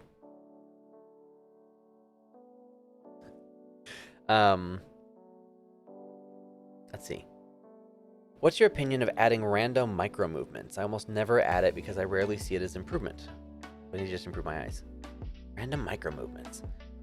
I don't know what you... Not that I don't know what you mean by random micro movements, but I guess I don't know what that would be construed as if I said yes or no to that. Random micro movements, I'd be afraid to say yes because no motion that you're adding should just be random. You shouldn't just be adding motion to add motion. Everything you're adding should be specific and purposeful. So no, I guess I would say don't add random micro movements, but add targeted micro movements. You know what I mean? It's the idea of like, when if someone's holding a pose and like, I feel like it should be moving, and they start moving stuff, like, no, don't do that. Only move things when things need to move. Would you ever do an event in the UK? Totally. Yeah, I'd love to. The problem is, since I don't live in Europe, I don't know things. I don't know where to go. I don't know where to, like, I wouldn't know who to contact to like set something up, but I would love to do an event in the UK. I think that'd be a lot of fun. I don't tend to plan on making events in the US because we have several events. We have stuff going on here that people have already kind of handled, but in other countries, there's like less events or less speakers at those events, it seems, at least from my experience. And so I want to travel. I want to be involved. Will you ever try the new animation software Cascadier? I will at some point. Yeah, I'd like to. Do you think it's easy or easier to learn Maya if one already knows Blender fairly well? I mean, yeah, I think if you have any 3D experience, it's always easier to learn another 3D tool because you already kind of get it. But it is also a little bit harder too because you have to unlearn some of the stuff, like shortcuts and hotkeys and things that you assume from the other tool that you're always comparing. That's tricky. But yeah, I think it helps to know stuff. Blender, add a pose library where you can save a pose like a finger closing. Isn't that the same as when you work in DreamWorks software? Yeah, actually, I think I filmed a video about the Studio Library plugin. I think that's coming out next week, actually. Yeah, if I am remembering correctly, my next video is about the Studio Library plugin inside of Maya, which is very similar to Blender's pose library. And that's a great video because it covers not just like how the one specific tool works, but it also covers like how we did it at DreamWorks and how I recommend people use the Studio Library in whatever tool. So yeah, Blender or Maya. Next week's video is going to be very relevant to your question.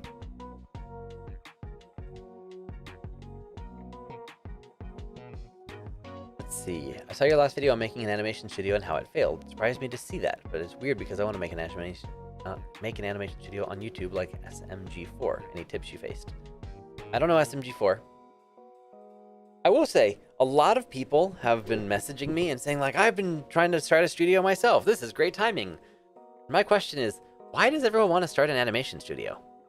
Like, why? Like, that was never a goal of mine. That was never like a personal thing that like, I'm going to have a studio one day. I ended up with the opportunity to run a studio, and I tried it, and I thought, yeah, when else am I going to have this chance? And that's what I did. But I never like aspired to like run a studio. But everyone here is trying to like make studios. Not here, but like everybody, it seems like everybody's trying to make a studio. I don't know why. You don't need to have a studio to make cool stuff. Like, what is it about having a studio is so desirable? I don't understand. It's a lot more work that way. If you just like make stuff, then you just make stuff. It doesn't have to be a studio, does it? So, I don't know. I mean, that's fine if you want to. I'm not saying don't do it. I'm just genuinely so curious why so many people are like, I want to have a studio. Why? It's so much work. Anyway, your question was any tips. Really just be very organized and respect your artists. Acknowledge that, you know, in order to scale and grow as a studio, you have to hire more people. But in order to build a good studio, you have to take care of those people. And that should be your first priority.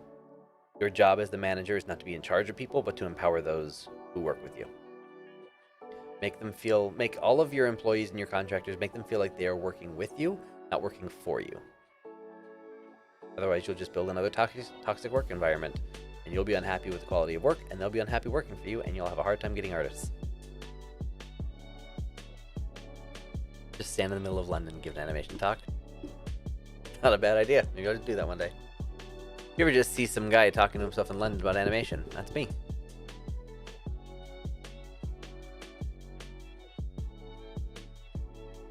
I had a teacher who talked about every frame moving each control a tiny bit since nature is never perfect. I mean, I don't know, like if you had a scene with grass in it, then like, sure, move the grass, but other than that, like, no. You're not animating nature. You're characterizing art, right? If you won't showcase it as your own work, can you still copy professional film animation for practice or take other resources and references? Yeah, you mean like basically like tracing? Like, it's sort of the question of tracing. You would never trace somebody else's artwork and put it on your portfolio. But if you're learning to draw, tracing somebody's art or kind of copying what you see can help inform like, oh, that's how they do that. Interesting. How do I get that shape or whatever? Yeah, that's a reasonable thing to do, which is never show it anywhere online. It's not even like hey, like I copied somebody's work. What do you think? Like, don't even post it. Just never risk people thinking that you're trying to rip somebody else off. If you decide to copy an existing piece of animation or media as practice, do it on your computer, show your mom, and show no one else. Do it for you. Don't post it on anywhere. It is always safer that way than, because if someone sees you post it, even if you're not like claiming credit, like I've seen people, I've seen people animate shots that they're not advertising it as like, look what I did, I'm so great. But I've seen people like, oh, here's my shot. I've worked on this for a couple of months. What do you think? And I have picked other animators like, oh, that looks really good. That's awesome. And I've been the only person at certain moments to go, like, I know what that's from. Like, I've seen this before. It wasn't that they took it off another animator. It's just that it was from a movie. It was referenced from a movie, but they copied exactly what was in the movie. And I recognized the performance because it was a more obscure movie. And everyone was like, oh, it's really creative and cool. And I was like, it's not creative, but it is cool. It's cool. You did a good job translating it into your animation, but I recognize it. So, like, someone else will too. And I don't know, it probably wasn't malicious. They probably just saw it as reference and like, oh, just take it. But they didn't stylize it, change it, add anything to it. It was just a copy. And so I don't think it's going to achieve for them what they hope. So that's my advice with things like that. Let's see. Thank you for answering me. I lost my way in life. I was an animator before 5 months ago, made for kids on YouTube. I don't feel any depression from work, but I still miss animation work. I have small thinking, which it could be better after getting some online class in my mind. However, my result for animation was not good. I never felt success. What should I do? Is it worth paying about $500? Request realistic advice, please. I'm trying to make sure I understand your question properly, Joe. So you were animating for a kid's show, but you didn't feel like it was really the level you wanted, and you're trying to grow. Realistically, I don't think you need to spend any money. Depends on your budget. Like, if you've got money to spend, take a class, take a workshop. Totally. It's a great thing to do. If your budget's really tight and it's really stressful, start with the free resources online and go from there. And try to get involved and start talking to and making friends with other people in the animation community online as a form of creative support. It'll help. Hopefully that's good information. Is Animation Mentor the best online animation school for beginners, or is there a better one for complete beginners? Animation Mentor is good. My two go-tos are Animation Mentor and AnimC, Animation Collaborative. I'll pull both up. If you're trying to learn animation, Animation Mentor is very popular. It's where I went to school. It's great. The premium price, though, it's a little bit more expensive. And the Animation Collaborative, I also highly recommend. I've taken some of their stuff. I haven't taken like their full courses, but I've taken some workshops there. I really like them. So these are my two go-tos for learning animation.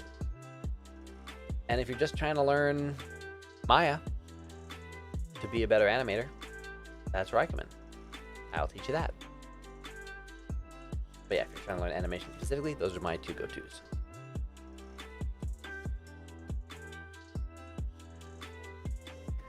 I love Studio Library, especially the mirroring function. Yeah. Studio Library is actually really good for like recovering corrupted animation and data. That's a huge thing people don't really realize that you can get from it. Is if your Maya file is starting to corrupt or you're having an issue, you have to get your animation out safely. Studio Library is one of the best ways to do it. Fun fact.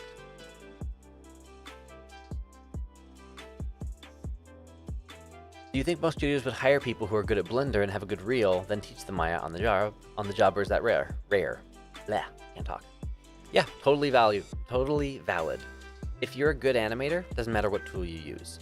If the studio you're going to work at uses Maya, but you're a Blender animator, but your animation is really good, they'll probably still hire you, but then yeah, they'll just have to teach you Maya, or you have to learn Maya on your own to get up to speed. But yeah, it is very much about the craft and the skill, more so about the software. But yes.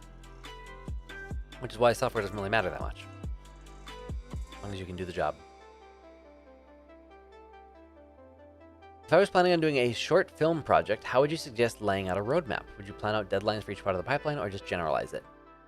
Yeah, I mean, come up with rough deadlines so that you know what targets you're trying to hit, and then also kind of come up with like backup plans. And more than anything, I think if you're trying to plan a short film and there is a deadline, figure out the most important pieces and the things that are going to figure out not just the most important things for the story, but figure out like what parts of the pipeline are the most essential, what things can you cut corners on if you need to, what parts of the, like what shots or what sequences are going to be the most intense, either to render or to work on.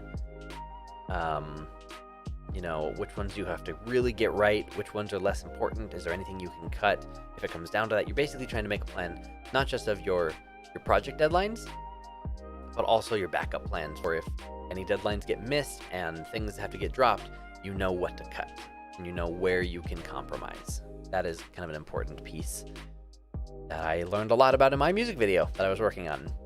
where I had a lot of stuff planned and I had to cut almost all of it. But then other things had to stay. So, yeah.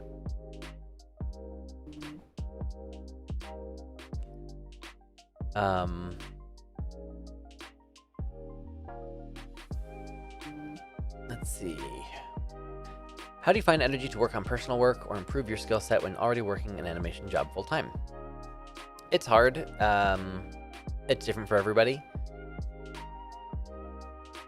I don't know how to answer it very well. Like, how do you find the energy to work on personal work? It depends. If you're super burned out from work, you might not have the energy, and you're going to have to work on it in very, very short bursts. It might even be worth leaving the job. Other than that, it's just carving out some time, just some amount of time regularly, so that you're always making some amount of progress. Or, take a break. Come back to it, feel a little bit more refreshed. 2D question. Is there a school or course similar to Animation Mentor, but specific for 2D animation with Toon Boom Harmony? Oh, I think you asked that question in a comment, didn't you? I don't know.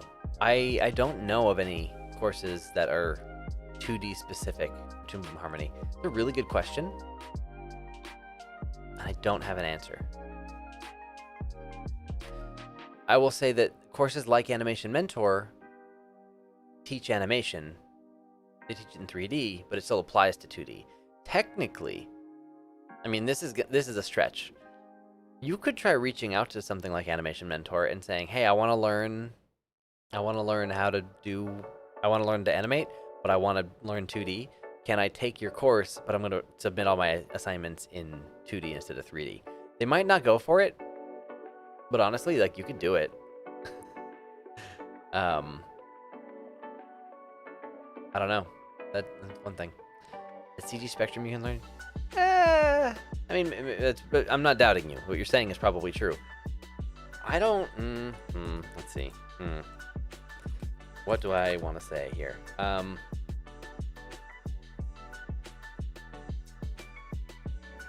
do I explain this? How do I say what I want to say in a nice, good way? Animation Mentor does offer 2D animation courses. Yes, they just don't have like the whole program for 2D. But yes, they do have the course. Which, yeah, actually, maybe start there. I have not taken any classes at CG Spectrum. Say it as it is. Well, we're public here. And I'm live, of all things. There's no editing. I've never taken any courses at CG Spectrum, but I have known some people who have taught there. And I have heard from them, even. How do I explain this? How do I say it? I want to say this in a way that my lawyer wouldn't get mad at me for. I don't have any personal experience with CG Spectrum. I only have my own opinions that I've formed from the outside. And what I'll say is, with the opinions that I have, I recommend Animation Mentor and the Animation Collaborative. I have known some people who have taught at CG Spectrum. They also recommend alternative places to learn. Okay. Big fan of AM, but just curious, why isn't Anim School on your list? Actually, that's a really good question, and that's a really good time to ask. The only reason that I haven't... So, I recommend Animation Mentor because I went to Animation Mentor. I've been through the whole program. I paid the money. Like I was a young student. I made a video recently about the mistakes I made when I went to Animation Mentor. If you haven't seen that, watch that video. That's very useful. But, like, I went to AM. I still use their rigs. Like, I'm still a part of the community. I still have access to everything. I can speak to its quality and its value and things like that. I know it's expensive, and I can tell you why I think it's expensive and why that might be worth it. I can also tell you some things that they're maybe not doing as well as I think they could be doing. The Animation Collaborative. I've taken workshops there. I have experience with them. I know the people who run the school. I know what they're doing and why. The price point, like, I get it. Anim School, I've met some of the people who run Anim School, and they're very, very nice. And Anim School seems to be a great school as well, but I've never personally taken any courses there. I don't have any personal experience with it, so I don't feel comfortable recommending it as one of my go-tos. There's nothing wrong with Anim School as far as I'm aware. I just don't have any experience with it, which is why I don't recommend them. But I don't to clarify, I don't like not recommend them. I don't think that they're not good. I just don't actively recommend them because I don't know, you know? I haven't taken it. I've heard good things and I've heard mixed things. Like I haven't heard anything that's like awful. But I've heard, you know, to compare the two, Animation Mentor and Anim School, they're kind of the top two animation schools generally. Well, you know, all my stuff is based on, I know the mentors, like I know people who teach at Anim School, I know people who teach from Animation Mentor. Like I know a lot about them and a lot of the stuff that goes into it. The only reason I don't talk about Anim School is just because I haven't taken any courses and I haven't gotten my own personal experience. Really, that's that.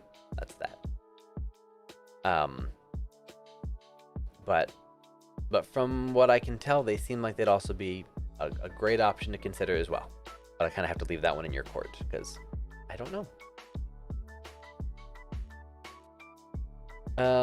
Is iAnimate, same thing. I haven't taken any courses there, so I can't really say.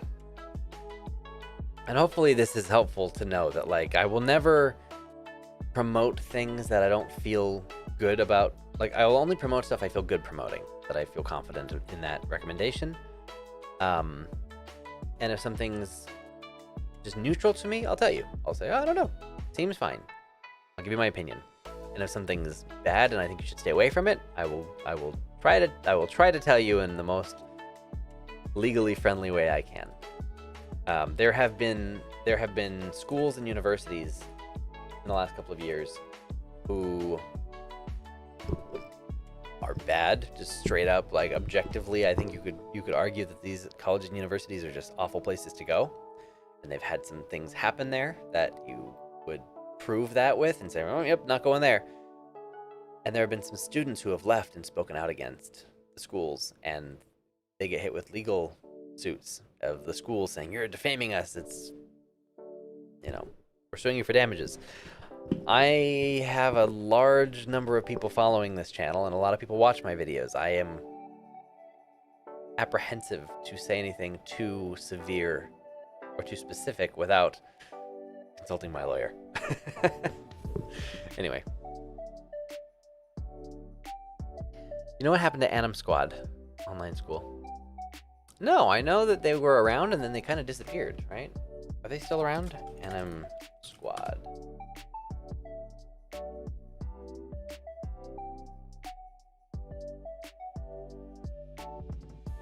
I don't know. They kind of like disappeared, didn't they? Is their website even up anymore? No, it's private. Not sure what happened there.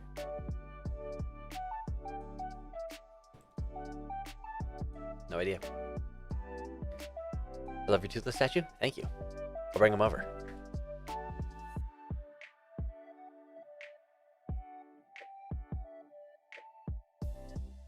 Here's Toothless. Everybody say hi, Toothless. Hi, Toothless. Let me turn this light so you can get this little rim light on him. Try to get him in focus. There he is. Still not really in focus. Why aren't you in focus? Here.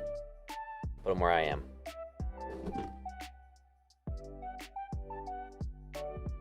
Pretty cool. Here, who wants his tail?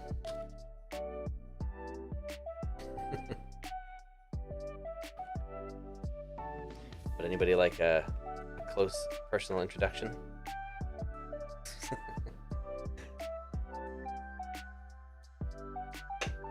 Magnetic.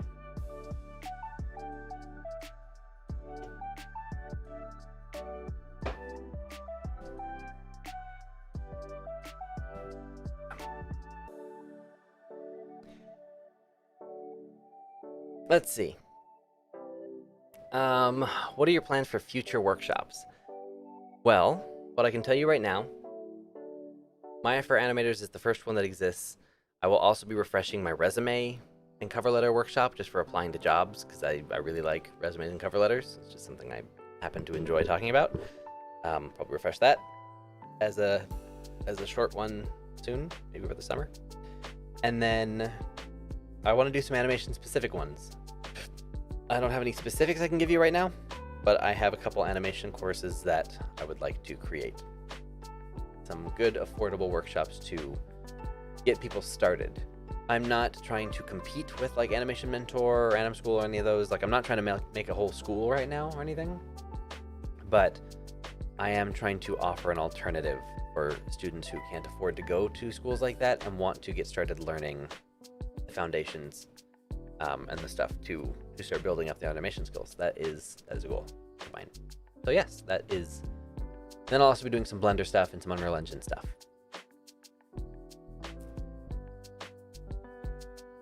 Are there any differences in workflow in animating for video games versus movies? Yes. How to sum that up? For movies, you have a camera and you animate to the camera. In games, unless it's a cinematic, you animate for 360, right? Because the player controls the camera. So, different. In games, the character is animated in place because the player controls the location of the character. In movies, you don't. You move them through space. So timing and things like that might get adjusted because responsiveness of the game. Motion capture is more common in games, depending on, unless maybe you're working in like VFX or something, that's also very common then. Kind of depends. I took an Anim Squad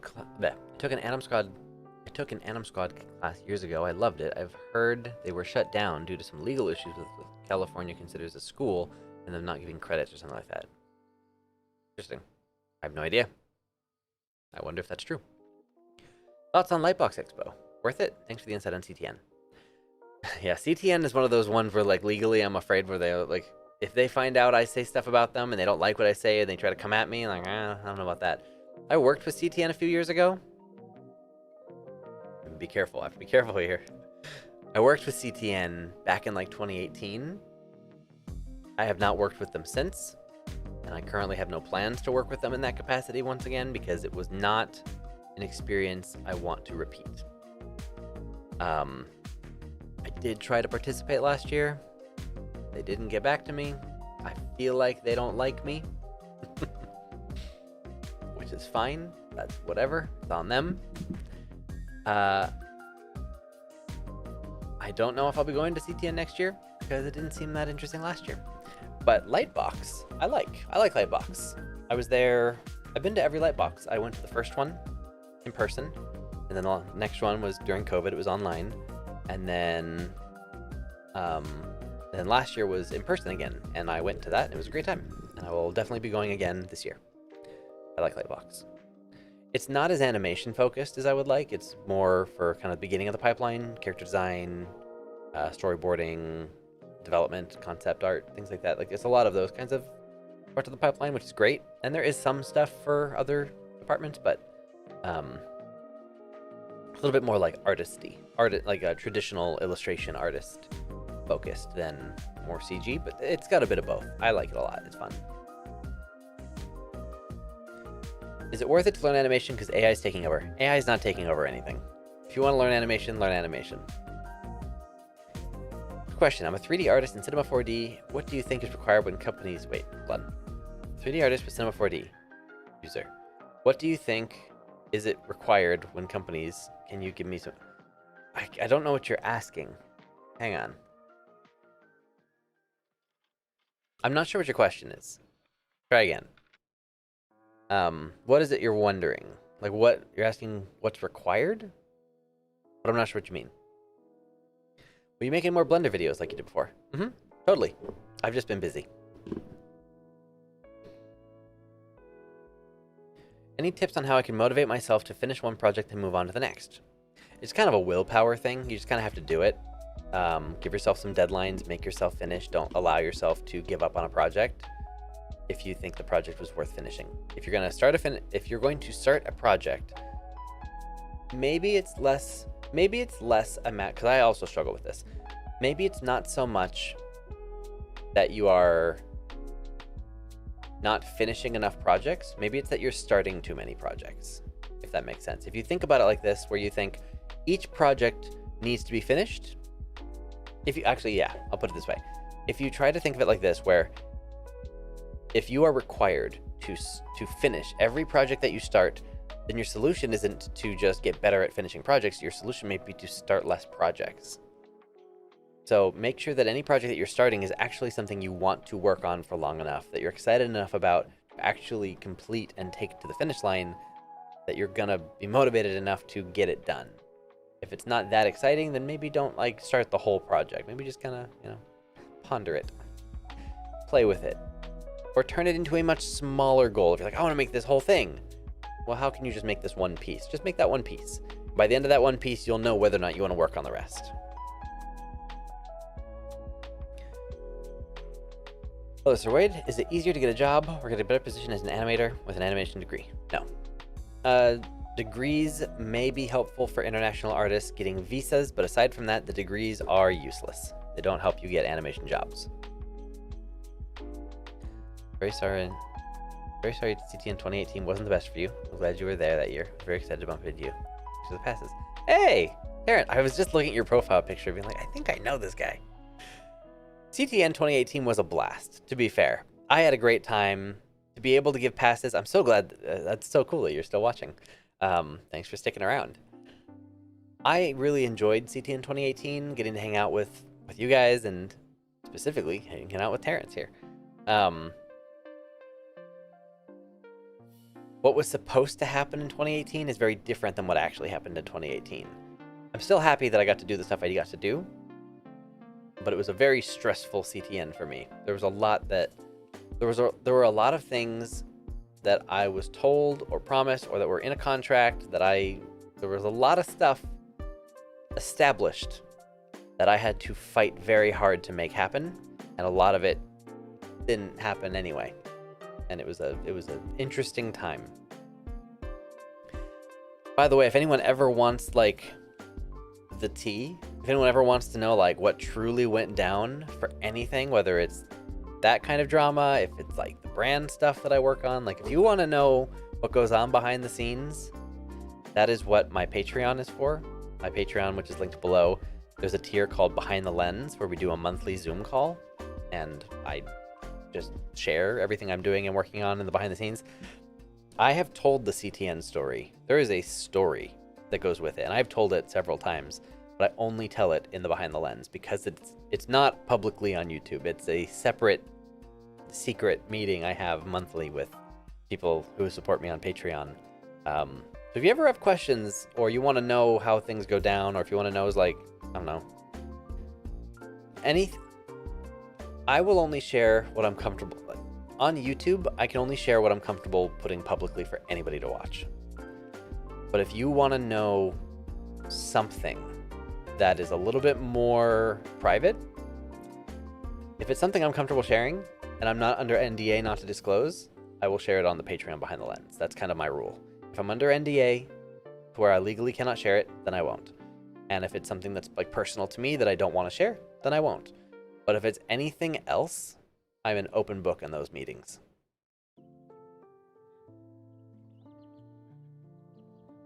Oh yeah, Jen is in those meetings. She knows. See, she's yes, the story. Join the Patreon. You also get, by the way, if anyone in the Patreon gets great discounts on my workshops and stuff.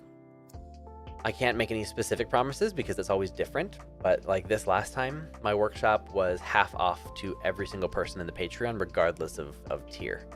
So I think there's like a $10 tier on Patreon that you can support at, and then I think there's like a $25 tier that's Behind the Lens, and then there's like my mentorship, which is also in there. Doesn't matter if you were a $10 or a $25 or whatever, like you got half off on my workshop, so you got like over $300 off the course. And then if people in the mentorship got a special other thing, I think they got it for a lot more off, but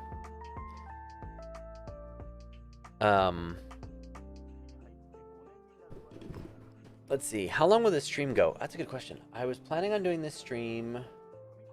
How long was I going to do this stream? I was going to end the stream half an hour ago. I'll probably wrap it up in the next 15 minutes. Steven Silver talked about his opinion on CTN.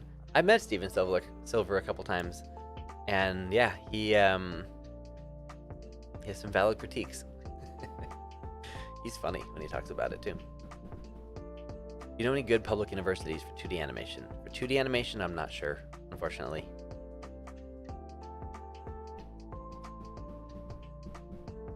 For example, we knew some things about the studio about a year before the video release day. Yeah. So if you watch my recent video on like I started an animation studio, it failed. Everybody in my Patreon has known about this for over a year and has known the tea and the stories and the struggles and has seen behind the scenes and has seen all the stuff I've worked on and all those projects I talk about of like, oh, we worked on these projects and they didn't get finished or they didn't go anywhere. All of that I've showed, they've seen the projects. They know, they've seen the shots, they've seen the characters and the rigs, and I've read them emails and like, yeah, Patreon behind the lens is where all the action's at. So, it's gonna get even more exciting this year once my Maya workshop is completed and I start animating more regularly. I'll be posting all kinds of behind the scenes stuff and sharing project files and stuff over on Patreon. And whenever I start having negotiations with studios or job discussions, again, as long as it's not under contract or NDA, all of that information is going to get put into behind the lens. Like, we'll be having meetings about it. And I'll be making videos about the experience, but it'll be the YouTube version, the more kind of boiled down, 15 minutes or less YouTube video where I have to keep it interesting. But, these behind the lens calls are like 2-hour calls, so I get into detail. So if you're interested, link below. How often do big studios hire freelancing animators from other countries? Do they hire from overseas? Companies like Disney and DreamWorks, they don't hire specific artists, ever. They hire studios who contract out to those artists. There are certain rules in place for studios, like Disney's a good example. To my understanding, Disney has a policy. They cannot hire individual freelance artists and animators because it's too much of a liability. If they hired me, if Disney called me up right now and said, hello, like, we want to hire you to freelance and make this thing, I'd be like, cool. Send over what you have. And they'd send me stuff and I'd have it on my computer. What if someone broke in? What if I got hacked? What if something happened and I was the source of a leak? Some massive project gets out because I'm not a giant studio. I don't have the infrastructure and insurance and blah, blah, blah, blah, blah. Which actually I do have a lot of that stuff. I do have insurance and various things, but that's the idea, is that a company like Disney is required to hire independent, for when they're contracting out and outsourcing, they will hire studios that have all that infrastructure in place, and they can have freelance animators either work remotely or in person, depends on the rules. But the studio is responsible for those artists and takes the kind of liability off of Disney's plate, and then Disney can hire them. So big studios like that will not hire individuals. They will hire studios, and then those studios will hire you. So that's sort of how that works for outsourcing. Smaller companies may not have the same rules, though. Smaller companies may not have all those rules. They might hire specific artists through directly or through agencies. It's all kinds of different ways that it can happen. But the big studios, that's how that goes. In America, for feature animation studios, do you know if walking to the job is possible if you don't drive? That's a good question. You don't have to apologize for the question. Let's see. So Harrison, in America, well, it depends. If you live near the studios, then yeah, you could walk to work. America as a whole is not a very walkable country. We probably have like the worst walkability in the world, or if close to it. I was just in the Philippines and I was just in Japan last week. I was in Japan last week. I was in the Philippines the week before that. And Japan is extremely walkable. Transit is a beautiful work of art.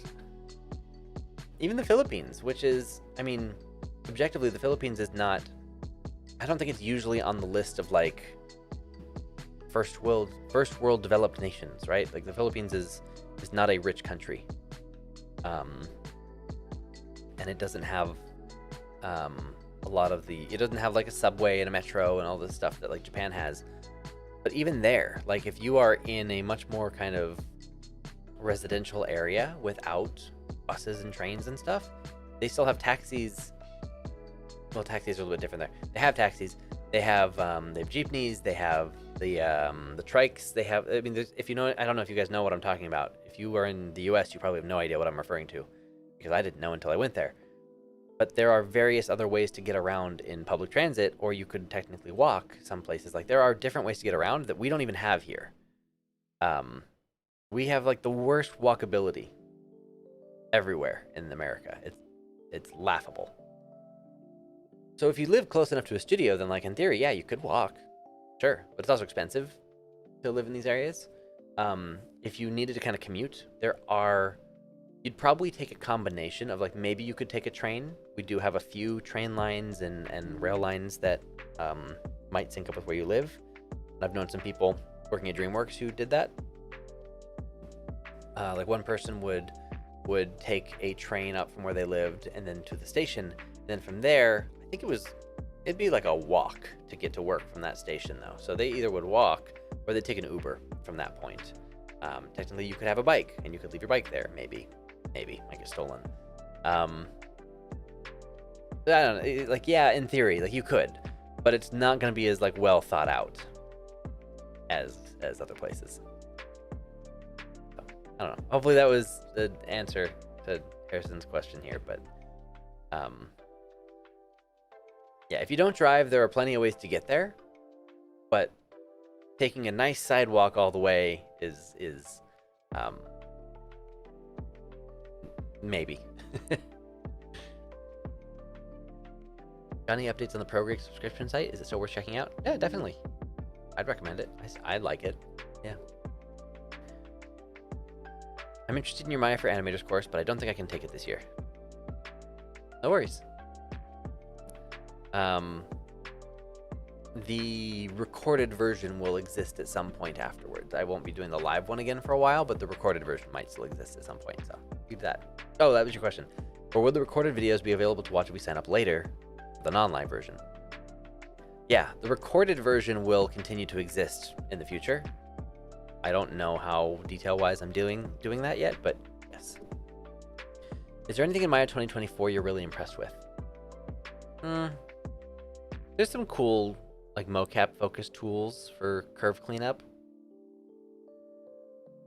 I think I really liked the, like, delete non-whole frame keys feature. I like that. That's kind of nice. Aside from that, nothing really jumped out at me.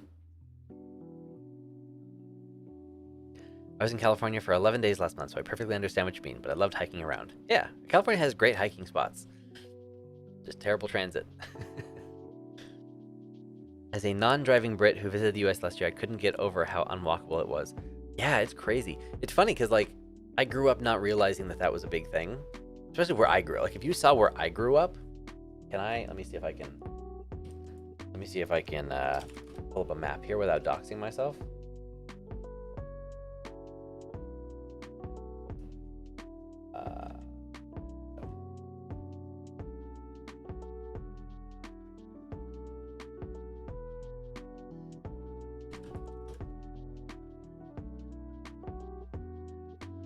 Images.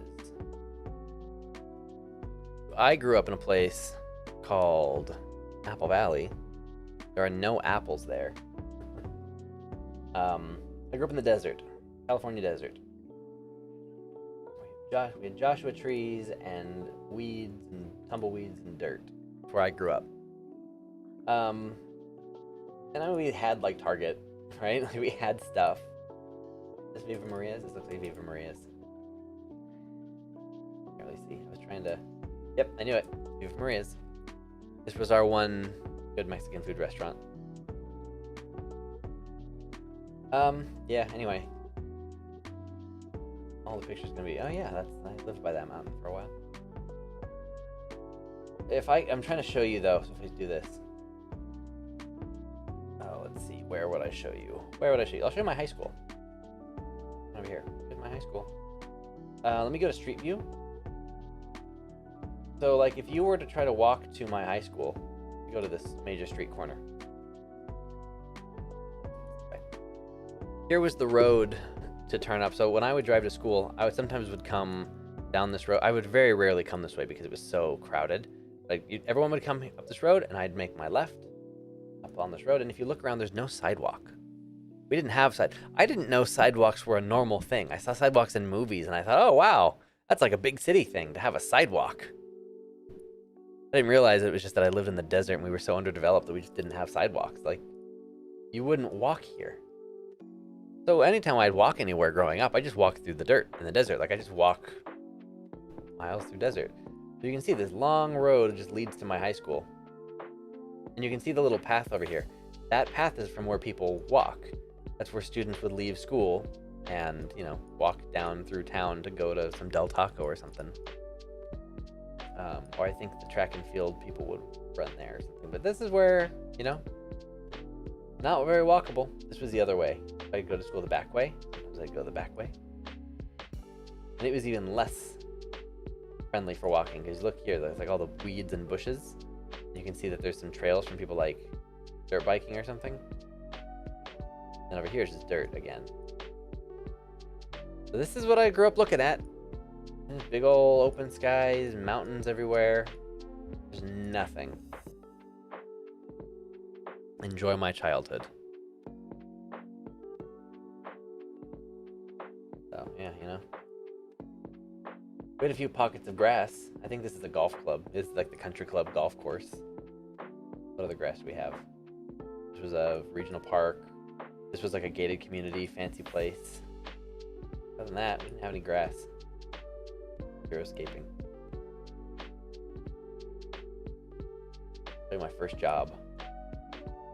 Well, actually, I don't remember where it is. That's okay. Doesn't matter. This is where I grew up. It's dirt, it's desert, it's nothing there. So yes, that's to make a point that very unwalkable. Which sketchbooks would you recommend?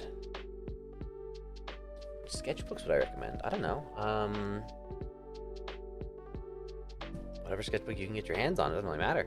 Whatever paper you like. I don't have any specific ones. I find it more important to like the pens. Pens and the pencils. That's more fun for me. I already do motion capture animation, but is learning keyframe animation beneficial too? Yeah, if you want to be an animator, then yes, but it's up to you. It's a good skill to have, yeah. How important has your YouTube channel been for your business? Extremely. I mean, my YouTube channel is my business. I am full-time on YouTube. That is what I do.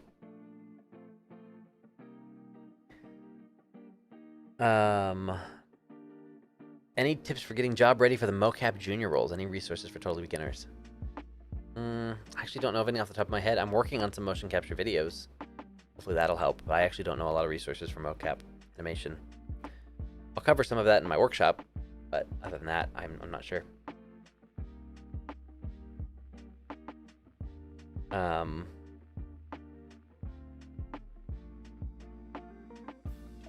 grew up on the country on the East Coast.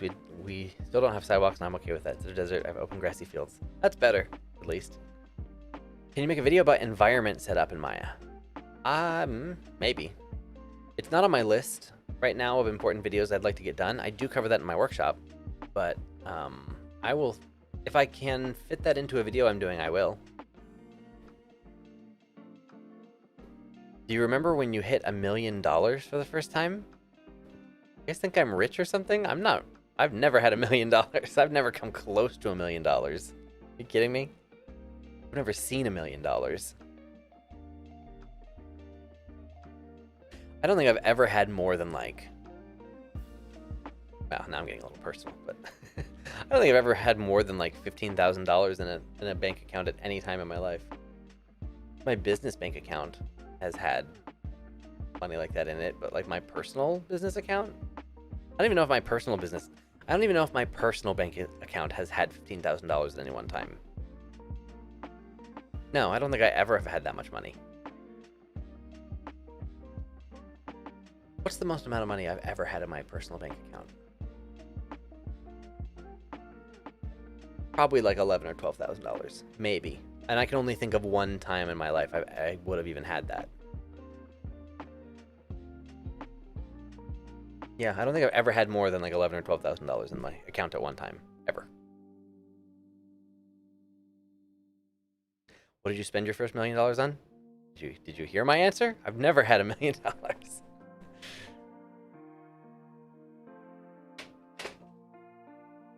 Let's see. How often do I stream on YouTube? Not very often.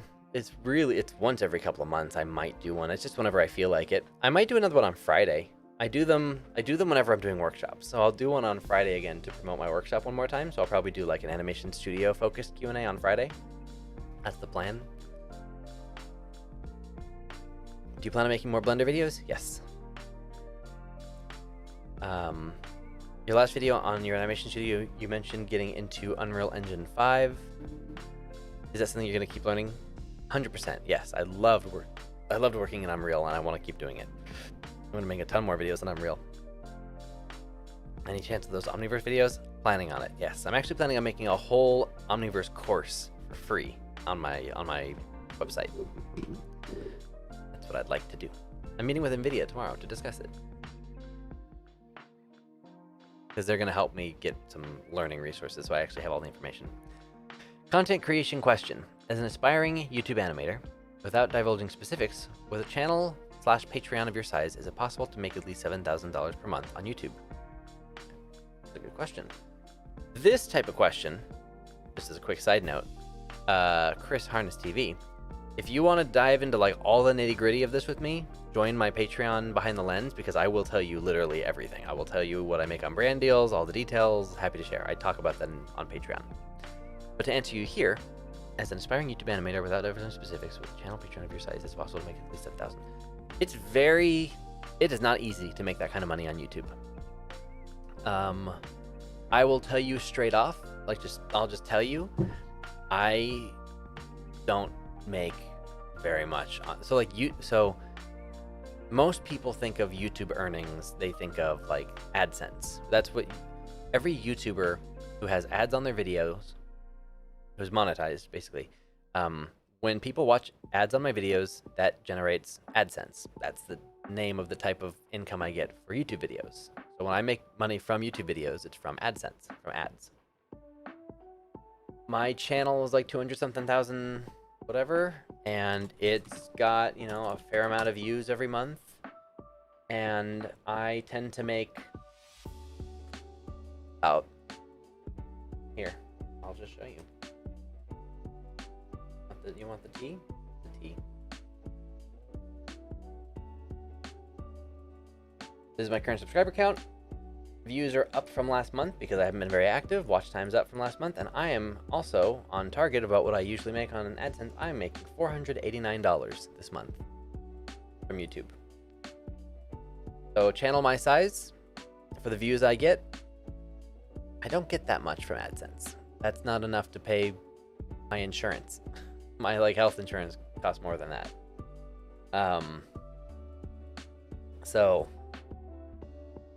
let that be a quick heads up. So if you are trying to make money on YouTube, AdSense is not going to do it in most cases. And this is, 5 or 6 years of working on this channel has gotten me to this point.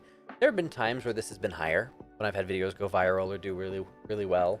Maybe I've gotten like $1,000. I think I've maybe gotten like $1,200 in a single month, but I don't generally make that much. I think the highest it was consistently, at one time I was making like $700 or $800 from YouTube, but not usually that much. And then my Patreon is public. I try to be very transparent. So if you go to my Patreon and you want to, jump in, it tells you. So there's the $10 a month, the $25 a month, and my mentorship is currently sold out. But I make $2,300 a month on Patreon. That is public information that you can go check it out, because I like when people share this kind of stuff. I think it's helpful. Take transparency. And I'll tell you that what I do with that $2,300 a month is I pay for this office. This office space that I work in costs $1,500, $1,600, something like that. Most of that's where this goes, and the rest goes to my editor for my videos.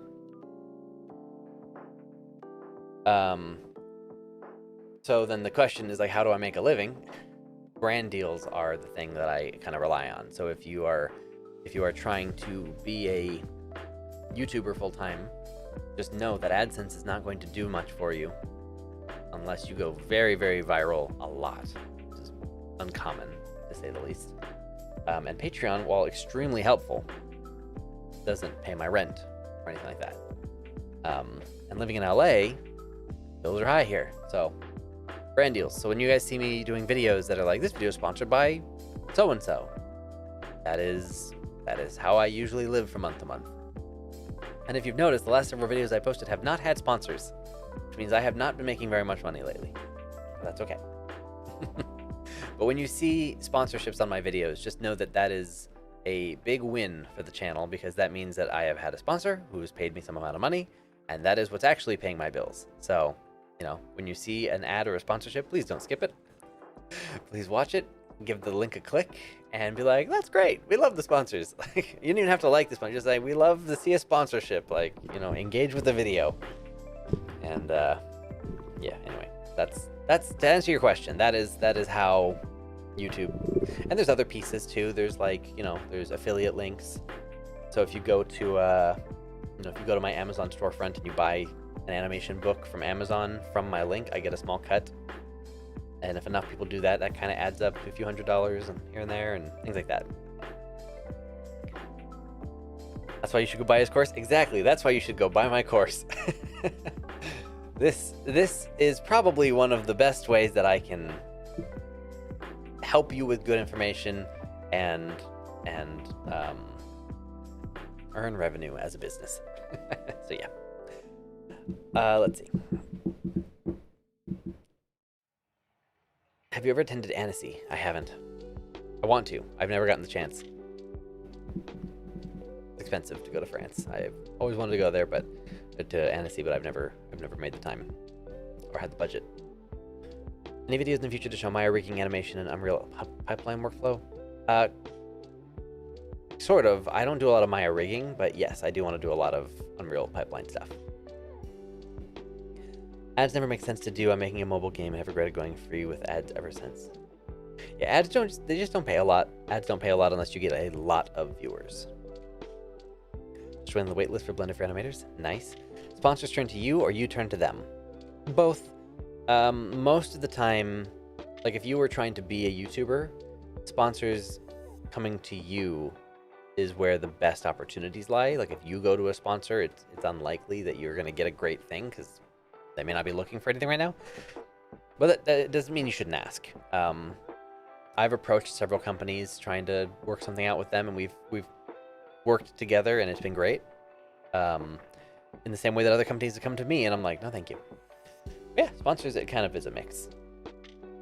That's why you'll see there are certain sponsors I work with a lot because they're very supportive and helpful and very positive. So like I work with Autodesk regularly, semi-regularly. They're wonderful. They're great to work with. The team who makes Maya.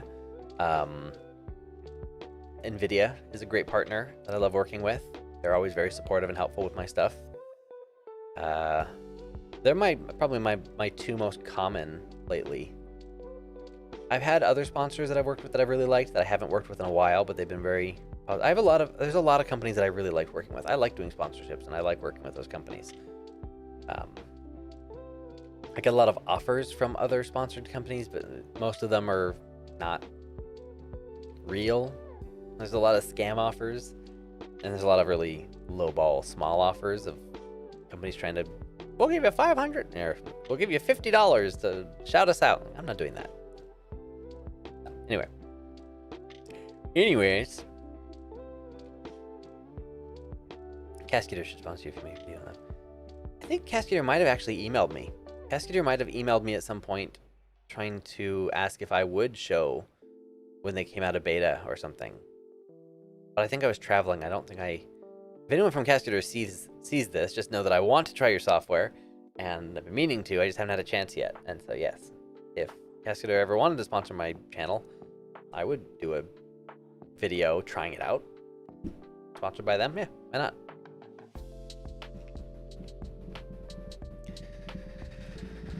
Oh, okay, I'm going to answer a few more questions. We're going to wrap this up in about 6 minutes. I have lots of work to do. What's your opinion on feature film? Wait, hold on. What's your opinion on feature film studio, gaming studio? I don't have a lot of information, honestly, on... Oh, hold on. Oh, I misread your question. Working in games or film. It's just, I mean, it's less about what you work on and more about who you work with. As long as you work with good people at a studio that's a good, positive environment, thumbs up, right? Beyond that, it's just what you're interested in. Do you have any advice for older people getting into animation? Yeah, actually, you should watch, if anybody here feels like they're older and wants to get into animation and is like worried about that, a video on my channel that you should watch is this one. The Let's Talk About Animation video. Let's Talk About Animation Mentor, this video here. Everybody should watch this if you haven't already watched it. This is an interview with 10 different animators who were featured in the Animation Mentor Student Showcase. Some of them are alumni, some of them are students. Many of them are now working at jobs in the industry. But this is a video that you're going to want to take notes on. And one of the animators is an older gentleman who talks about being older.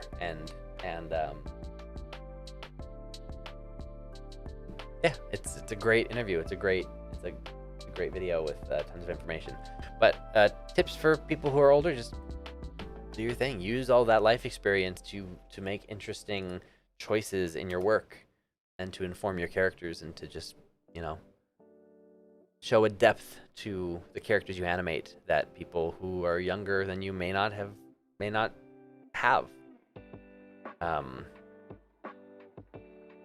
There's nothing about your age that's going to be a barrier to you.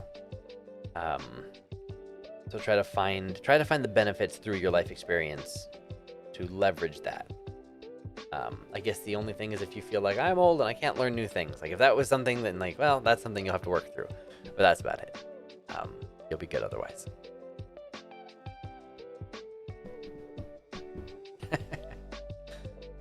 I see you have the same curse as the Pratt Bros. The stream was meant to end an hour ago. Anyway, it's time to stream another hour. Yeah, I struggle saying goodbye here. I like going live. I like hanging out and answering questions. It's hard to say, all right, no more questions. I'm done. I'm going to go work on my stuff. 3 more minutes. 3 more minutes. Hey, newly on the market again after a 7-year. Wait, newly on the market again after 7 years. Bring in the tech industry. Animation industry doing now. Animation industry's doing fine, I think, as a whole. I mean, there's ups and downs. I think it's fine. I think it's as fine as everywhere else is doing. You know, there's layoffs and things happening, but lots of projects. I don't know. Terrible answer to a question, but that's the best I got for now.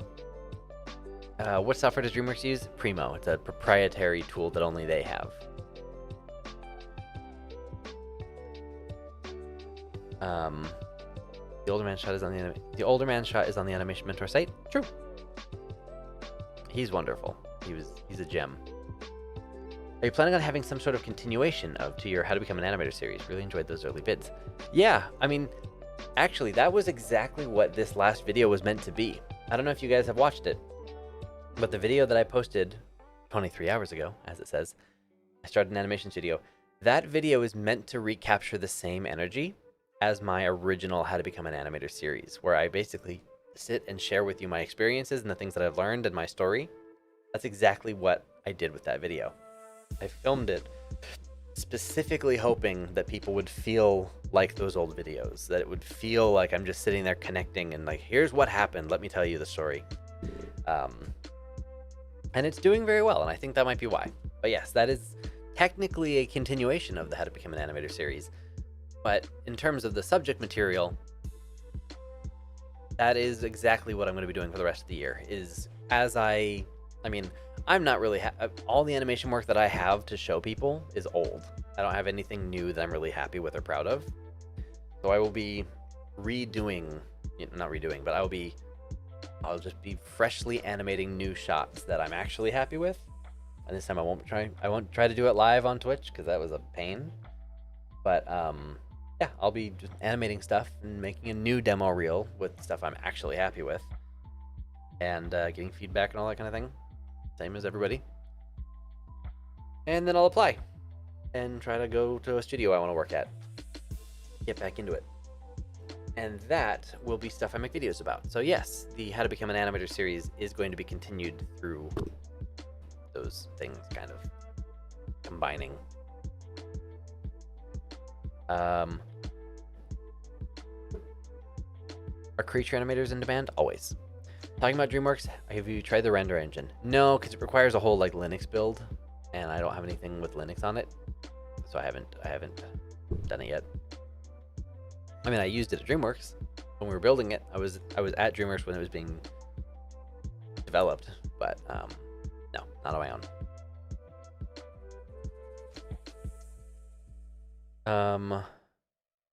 How often do you post something new on Patreon?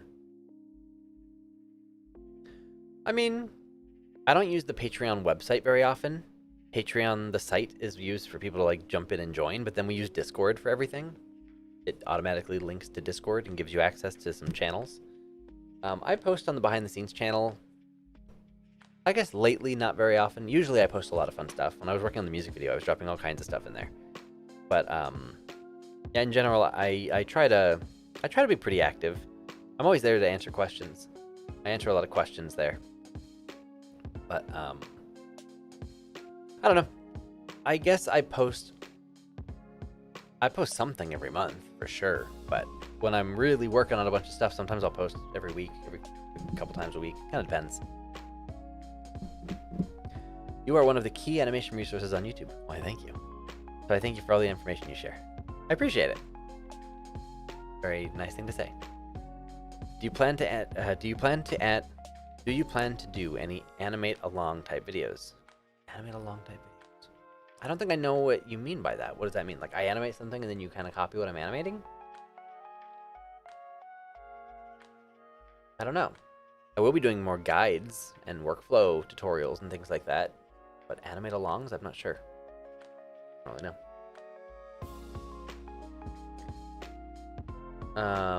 If in Ukraine, just start learning animation. Maybe you know some animation resources or channels that you like. Aside from my channel, which has a ton of stuff, Frat Bros on Twitch. And honestly, you could just start Googling, or like just on YouTube, just start searching like character animation tutorials. You'll actually start to find a bunch. There used to be a time where I had to give you the 2 or 3 channels that existed, but now there's actually a lot of people making videos, so there's a good host of resources now. When is the next Behind the Lens called? Want to join the Patreon, but thinking about waiting until the 1st of next month, unless there's a Behind the Lens coming up this month. Fair question. We did actually, let me look. I made a website where I can track the link, or track the date.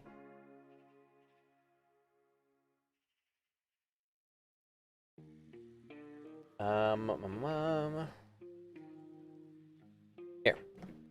Technically, because of my workshop, it's delaying the next Behind the Lens a little bit because I don't have time to do it during my workshop. So the next one is actually scheduled for mid-May.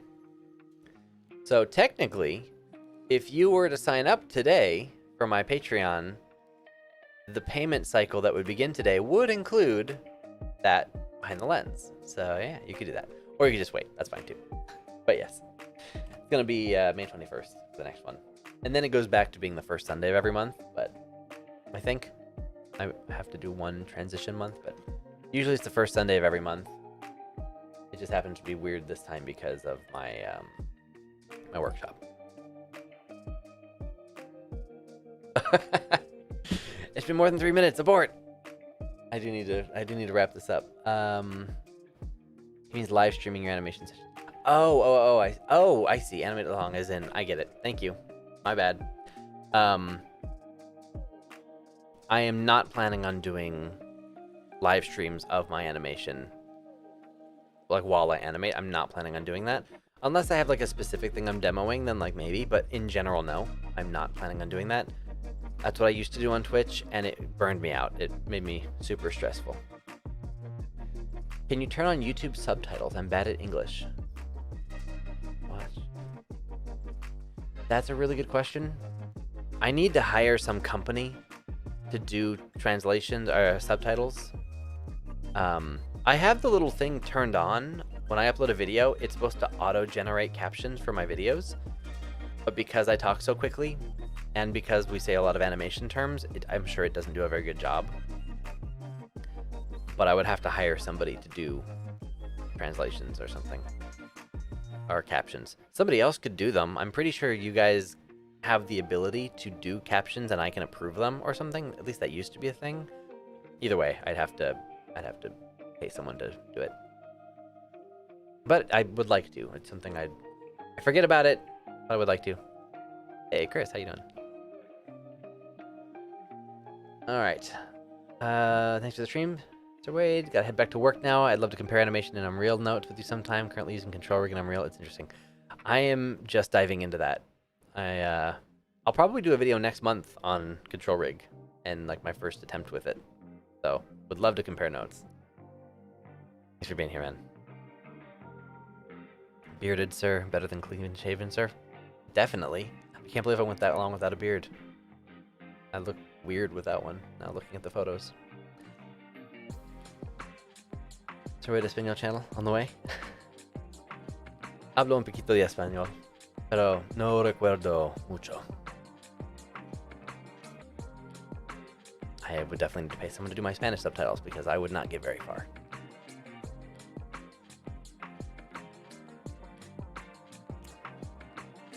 All right, I'm gonna answer this last question, then I need to wrap it up. Okay, these last two questions. I see two questions. I'm answering those two. For my first job, I'd like to keep practicing and improving. How many times when you leave work, you come home tired? Do you have any tips to get motivated? That's tricky. Spend some time just decompressing and then try to recoup some energy, I guess. I mean, I don't really have any like really good advice. It's sort of dependent on you and your life. But like, try to build in a certain amount of time where you just completely allow yourself total relaxation, and then schedule other time where you are going to commit to spend at least an hour doing that thing you want to do. That's what I would say. And then what was the other question I was going to answer? What has been some of your favorite games to study for animation? God of War Ragnarok, fantastic.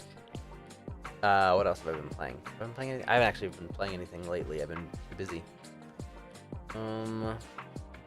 Kena Bridge of Spirits was really fun to study. I think that's all I've played lately, actually. Oh, yeah. God of War. All right. Last Guardian, that's a good one.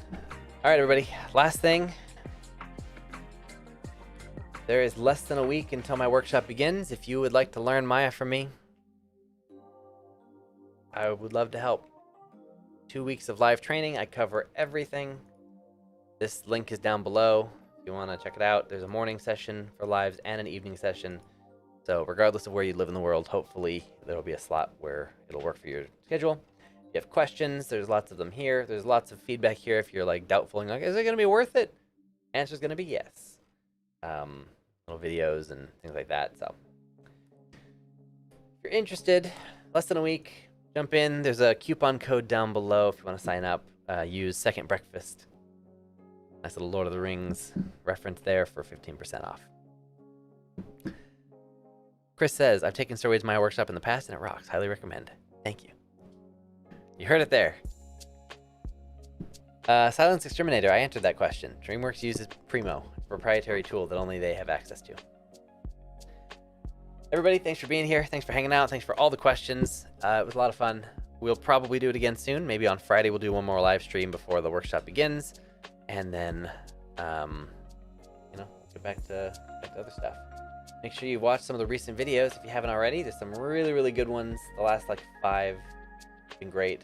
Please watch the Animation Studio one, the Student Mistakes one, the Gimbal one you should totally watch, and then the 20 Things Everyone Should Know. If you haven't watched them, check them out. The one before that, meh. Maya tips, meh. But the other ones are good. All right. Thanks for being here. Have a good have a good week. It's Monday. Have a good week, everybody. See everyone later. Bye.